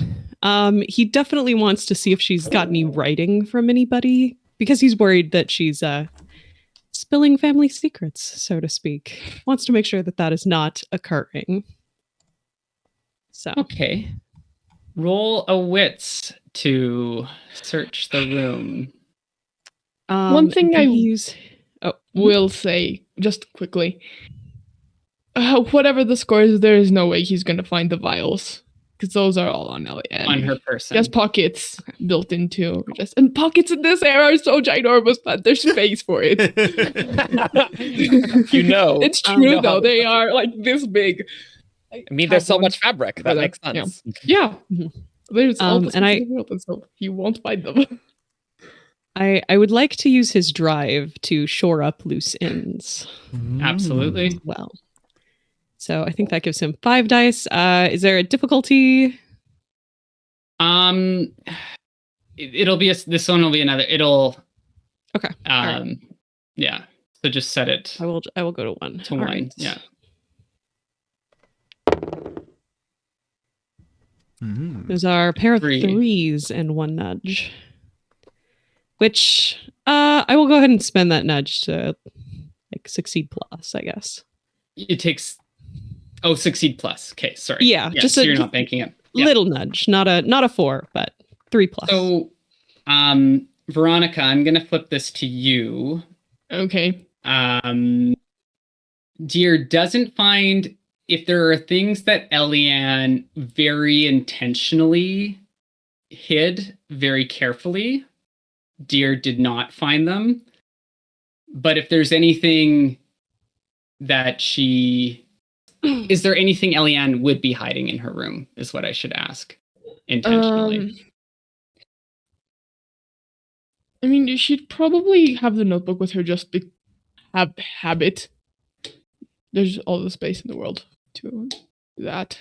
And she also knows that Dier was coming, and so even if she locked the room behind her, she wouldn't have left anything that's too precious, but she might have like just letters and things that she doesn't consider as important secrets to hide is the notebook and the vials. So if she didn't intentionally hide anything other than what's on her person, I won't make you roll.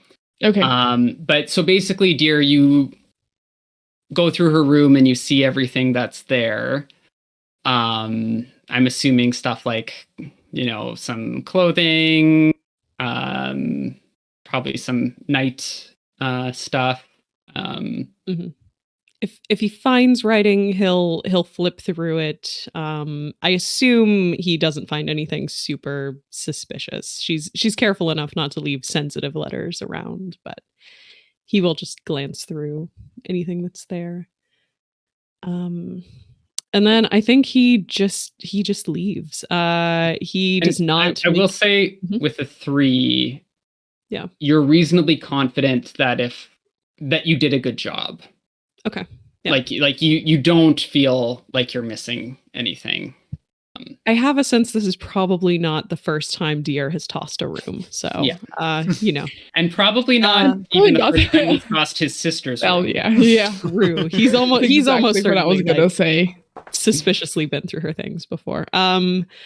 Yeah, and he makes no attempt to hide that someone has been in here and gone through all of her stuff and just leaves and shuts the door. Great. Yep. Lucius and Eliane, you were just kind of like scoping things out. Yeah. Is there any kind of last things you'd like to? I think I am going to spread rumors about Eliane and Sylvain. Just kind of, just in case I need it later, I just want there to be like. I'm gonna say you should spend an influence. I'd love to spend an influence. And just so we know, standings aren't going to refresh at the end of this session. They're going to refresh overnight. So whenever we get to the night, that's when they'll refresh. Excellent. So, also, I will say, if Dier's coin is still there, he will just vault over the railing and steel push back down to the ground floor. The coin is not there. It has been picked up. Fine, he'll drop another one. He's not going to use the stairs like a normal person. Ugh. Yeah. Narrowly avoiding a servant as you push the coin down. Oh, yeah, exactly. Trying to scare somebody walking by with a tray of drinks. Absolutely. I will say, there's probably some metal inlays in this is a very grand room. So there might be some metal inlays in the floor that he could even use without. He'll use that then. Yeah. Unless he wants to drop a coin as a. You know what? He might drop the coin just because it's such a distinctive little sound to catch everybody's attention. Yep. So, yeah. Lucius, do you want to? Do I roll? So you roll your full score, but then you down that it's one less. Excellent. And so if you use your influence again, it will. Yeah. Awesome. And then can I add rumor mill and socialite? Yeah. Cool. This is what you're built for. Yes. So. I actually only rolled the 2 with 3 nudges. Would you like to use the 3 to bump it up to a 3? Immediately, yeah. Okay. So this rumor is getting pretty good traction. Yeah. Nice. No, absolutely. And some people are just the scandal of it. A couple people are considering the political implications because Hadriel is a Western house where Venture doesn't have a ton of influence. Exactly, yeah. So there's some people wondering, is this how Venture is going to get one on Techiel? I think I probably would have worded it as in can you believe the Venture's going for a Hadriel? Yeah. Jenna has definitely heard of this as this has progressed through the room. Jenna has definitely heard this gone through 3 rounds of telephone as this has happened. Yeah. I know what actually happened. Why would Venture need to get one over on Techiel? Jenna and Dier are definitely getting married any day now. So. Right. Right. Okay, then. So I think at this point, we'll say Dier's back. Probably Sylvain and now Addison. hearing that there's rumors about his sister Yeah. circulating. Yeah, so you're all kind of mingling. And I'd like everyone to roll a... You can choose spirits or wits. Oh, Spirit. wits for sure. And this is Yeah, just going to be a Wits. I have high difficulty... spirit, but, I'm going to say a difficulty 2. Okay. Ooh. Yeah, and no adding traits or anything, or it's just a straight roll. You haven't told us anything, so Yeah, I know I haven't told you anything. Jenna, you can add a dice. Ooh, okay. Sure. Lucius can add a dice. And that's it. Go. Okay. All right. okay. Oh, damn. Oh, okay. Good. You got a 5, Eliane. All right. Sylvain also Dang. got 5s. Sylvain. 3 High 5s. spirits. Mhm. Yeah. Oh, damn. Oh, Lucius also with the God. 5s. So many 5s. Watch Jenna just like get no matches or something. Oh no, I can't get no matches, I don't think. I have 6 dies, so. That's Oh, you me. can still make Yeah, it Dier's happen. rolling wits, not spirit. Yeah. I roll the spirit. Nothing. Oh, Nothing at all. Big fat zero. A nudge. Zero Alright, to nudge. okay, watch me get nothing. Okay. Oh, three. great. Okay. Three. All right. Oh, So- I will use the nudge to at least plus. Okay. Yeah. Yeah. So who rolled spirits? I think most people rolled wits, but I rolled okay, spirits. Lucius and Sylvain rolled spirits and everyone else And then- rolled wits. mhm. Wits. Yeah. Yeah. So Lucius and Sylvain, you're near the door when this happens. So it's kind of you're in a right place, right time kind of thing. Whereas Eliane and Jenna, you're elsewhere in the crowd, but you're close enough and you're paying attention to your surroundings.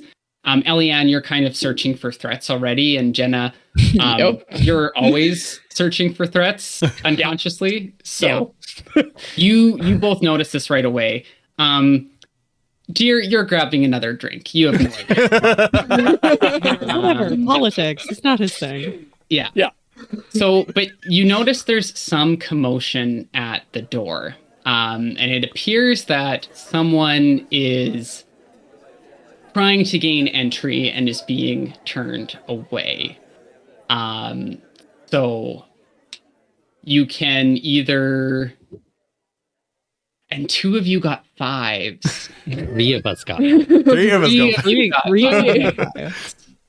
Do they So just with know the- who it is? 5, you hear a woman's voice saying, "Unhand me, sir. I was told to come here. I was invited by Lady Elariel. Please." So, I'm heading straight over. Like Okay. I want to rubberneck this. I'm part of the crowd. well, and since you did spirits, Lucius, I think you're close already, so you can just stay and listen. Same with you, Sylvain. Yeah.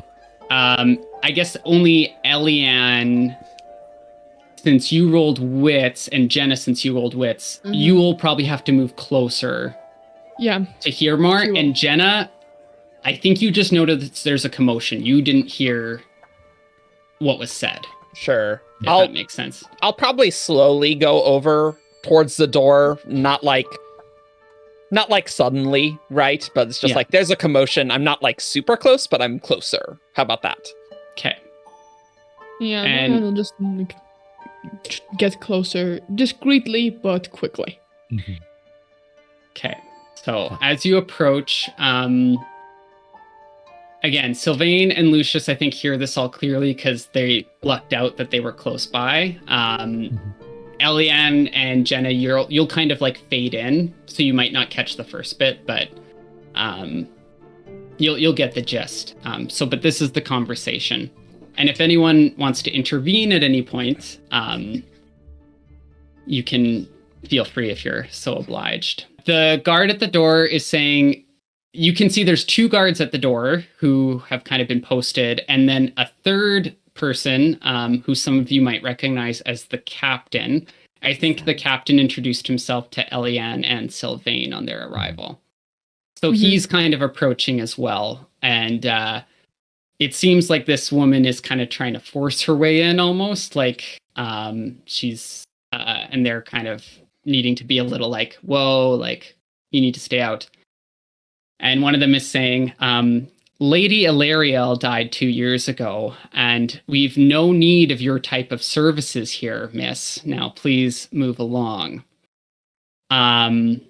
Those who have visual might notice this woman is maybe dressed as a woman of ill repute. So, Lady of the Night. Lady of the Night. Lady of the Mists, maybe? The Lady of the Mist. Sure, yeah. I like that metaphor. Yeah. That's good. And she says, there's a blizzard out there. Where am I supposed to go? She's like, I'm supposed to be here. I was told to meet here. And they're like, now, that's your problem. Like, move along. You're not welcome here. You're not on any list. Take a hike. Which door is this? This is the front doors to the front door, atrium. okay. Yeah. And so people in the immediate vicinity are kind of like glancing over, but the guards are kind of trying to contain things and keep things kind of hushed. Okay.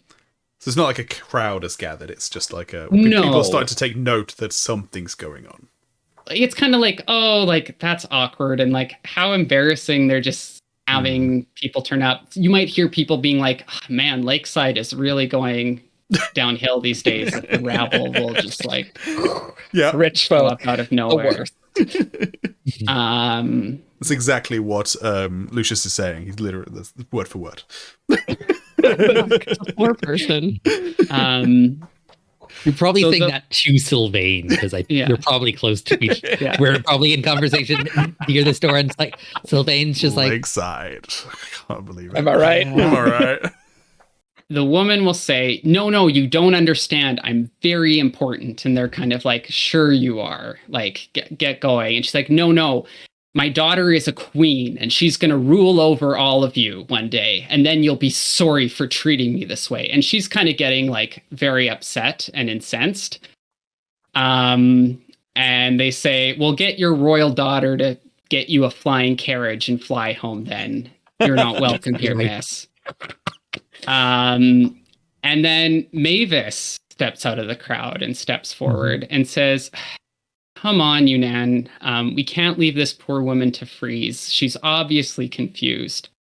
And the woman kind of stares at Mavis, and she does appear confused when she looks at Mavis. And Mavis, very similar to the scene you witnessed with her and Felix and the servant earlier, she kind of lays a comforting but somewhat patronizing hand on the woman's shoulder and says, don't mind him. He's just trying to do his duty and protect our delicate sensibilities.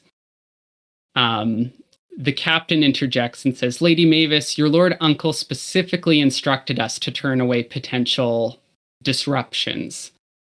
If there are other guests think he's retained a common Lady of the Mists to entertain, it could cause scandal or even bring eyes of the ministry down on House Elariel. And Mavis says, I'm well aware of the implications, Captain, but we can't leave her to freeze. Put her up in the barracks to warm up and have my carriage take her into town. And tell your men to behave. I don't want to hear this poor woman was mistreated while under my protection.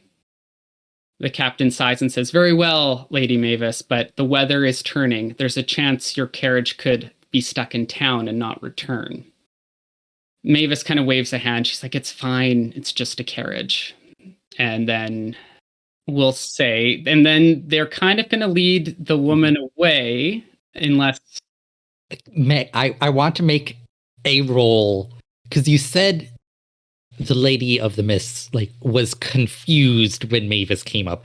Was that a general confusion, or if it's like you're the one who invited me, why are you acting like you don't know me confusion? Roll a wits.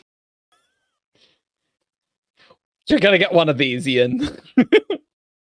I will say you can add empathetic. Okay. What's the difficulty on this? Or is it a sliding scale? You're discerning different types of confusion. I'm going to say difficulty 3. Okay. So that's 3 dice. You're gonna How kill many it. nudges you got banked? 5. Actually, you're close. I'll knock it down to a 2 because you're close. Okay. There you go. And you observed the whole thing. So Hey, that's a pair of 2s. Nice. there you go. You catch the barest hint. Most of it, you think it kind of looks normal, like she's just being intimidated by Mavis. Like, this very beautiful, stunning noblewoman. She's like a statuesque figure, kind of imposing. It's easy to kind of be starstruck by her. She has that effect on people. But you notice there is kind of a hint of recognition behind the confusion. Not necessarily right away when she sees her, but when she begins talking, you see a slight hint. Okay. And I was going to say, can I approach Mavis? Sure, you can. Cool. I'm going to go up to Mavis and just be like, Mavis, what has gotten into you? And I kind of like, take her back into the party, being like, I saw you arguing with Felix earlier, and now you're sticking up for, I don't know, miswraiths or something, whatever. Don't know what that was. But yeah, we need to have a little catch up, me and you. That is, something's going on with you, isn't it? There's a lot, to be honest, Lucius. Now, this probably isn't the place, right? But we'll talk later. Okay. Okay, that sounds good. There are things I want to speak with you about too. So that would be really nice. Yeah, we have things to catch up about. I did tell the people to put my stuff in a room near yours. I don't know where we are. Perfect. So let's speak tonight. Then. Okay, that sounds good. I'll stop by and bring drinks. Delightful. I can't wait. And then I'll let her go. Yeah, Mavis will kind of flit off. The guards are taking their quarry away. And I'm going to say Eliane, Lucius, and Sylvain, because you guys got the 5s. I'll also give you that you notice Petrine is standing nearby and watching the exchange. I know who this is. How? And her mouth narrows into a line. And then as the doors close, she kind of stalks off. She had been kind of holding court there the whole evening, not really moving, letting people come to her. But when the doors close, she starts moving off into the crowd.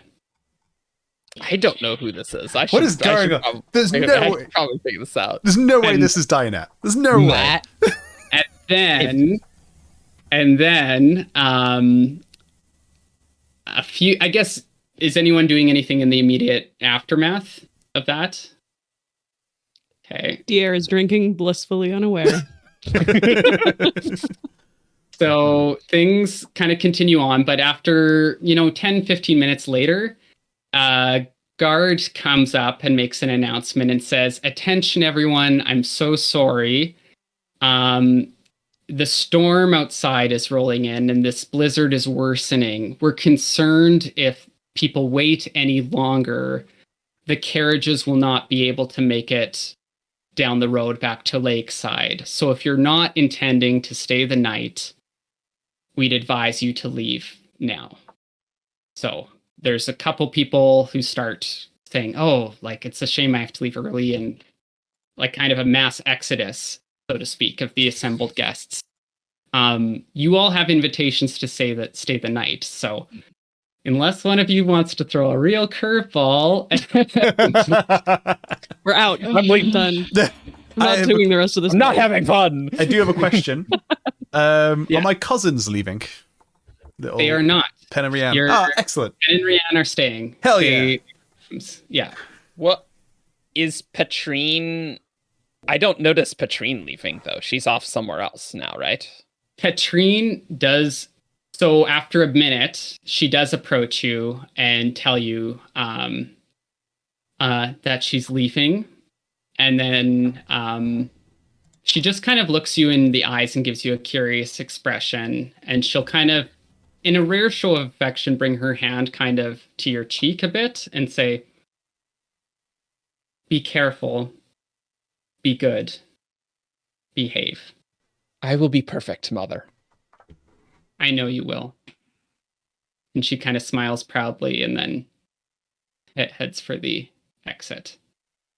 And that's where I think we can end this session. Yeah. After the arrival of Vin's mom. Oh, thank Oh! It makes sense though. I mean, Ooh, Tavidian potentially. is Petrine's son. Interesting. And there But, was like, a whole the thing about how she killed one daughter because the other daughter was so awesome. Yeah. That's a possible. True. the problem with that is that she comes up and says Lady Elariel joined. But Petrine was Petrine was Elariel. Okay. Yeah. Okay. I have theories about that. That's That's Elariel just a maiden long name, time perhaps. ago that Petrine married. So I don't know. Interesting. All very, very interesting. There's a lot of spinning plates in the air. There is a lot of spinning place in the holy crap. There's so Yeah. many. So And if no one caught, yes, Jenna is Vin's aunt. That's very funny to me.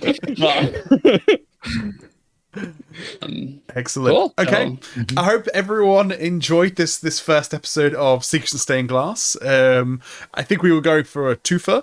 This may end up being a threefer. This may end up being a fourfer. We'll see, I guess. We'll see. We hope you enjoy. Hope you're enjoying these wonderful characters that we spent a long time working on. We put way more effort into these than the other lot. Except for Ian, I know you always go all out on your characters. So anyway, yeah, thank you for watching. Don't forget this week's giveaway, whatever it was, because I don't know ahead of time. I edit those bits in later.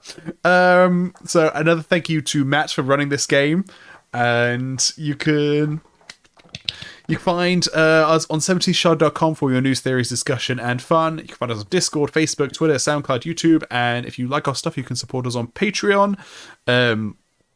I don't know if we're doing exclusive content for this series, but I have a feeling that some of you guys have written things for your characters.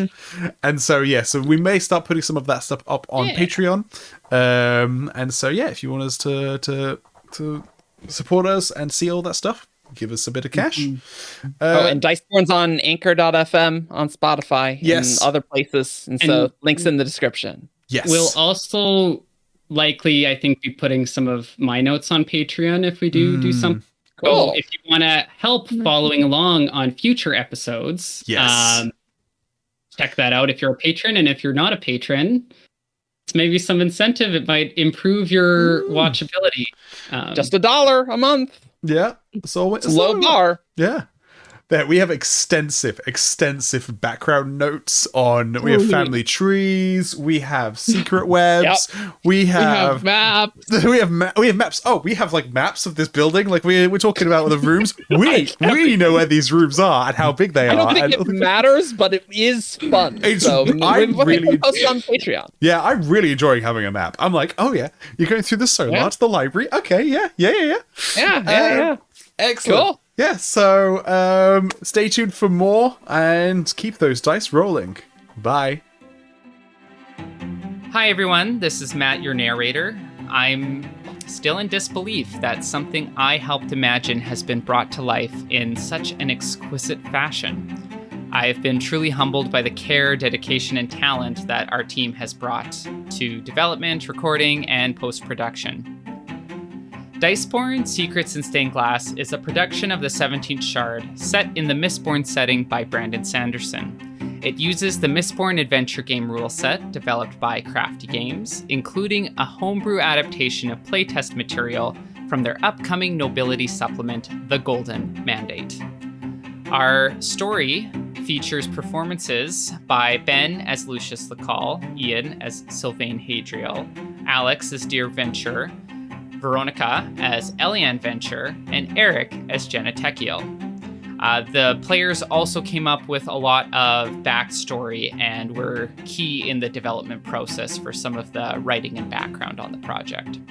Backgrounds and overlays were designed by Connor Chamberlain, with character portraits by Alyx. Connor went above and beyond in providing us with multiple backgrounds for different times of day, and even some animated versions with falling snow and swirling mists. Ellie continually amazed us with her ability to bring our imagined characters to life. Our trailer was produced by Verónica and Alyx. Verónica also put together the handwritten animations for the trailer. We also need to give a special shout out to Marvin for his work on the other animations, both in the trailer and in the episodes, including the delightful family tree graphics, which hopefully helped you keep all those NPCs straight. He is a wizard, and we truly don't deserve him for all of the time and talent he put into this project. And lastly, our eternal thanks to Alyx for her heroic efforts in editing and post-production. Her vision, creativity, and dedication to this project is what made it truly sparkle. So thank you for joining us. Brace a glass, and we'll race you to the bottom.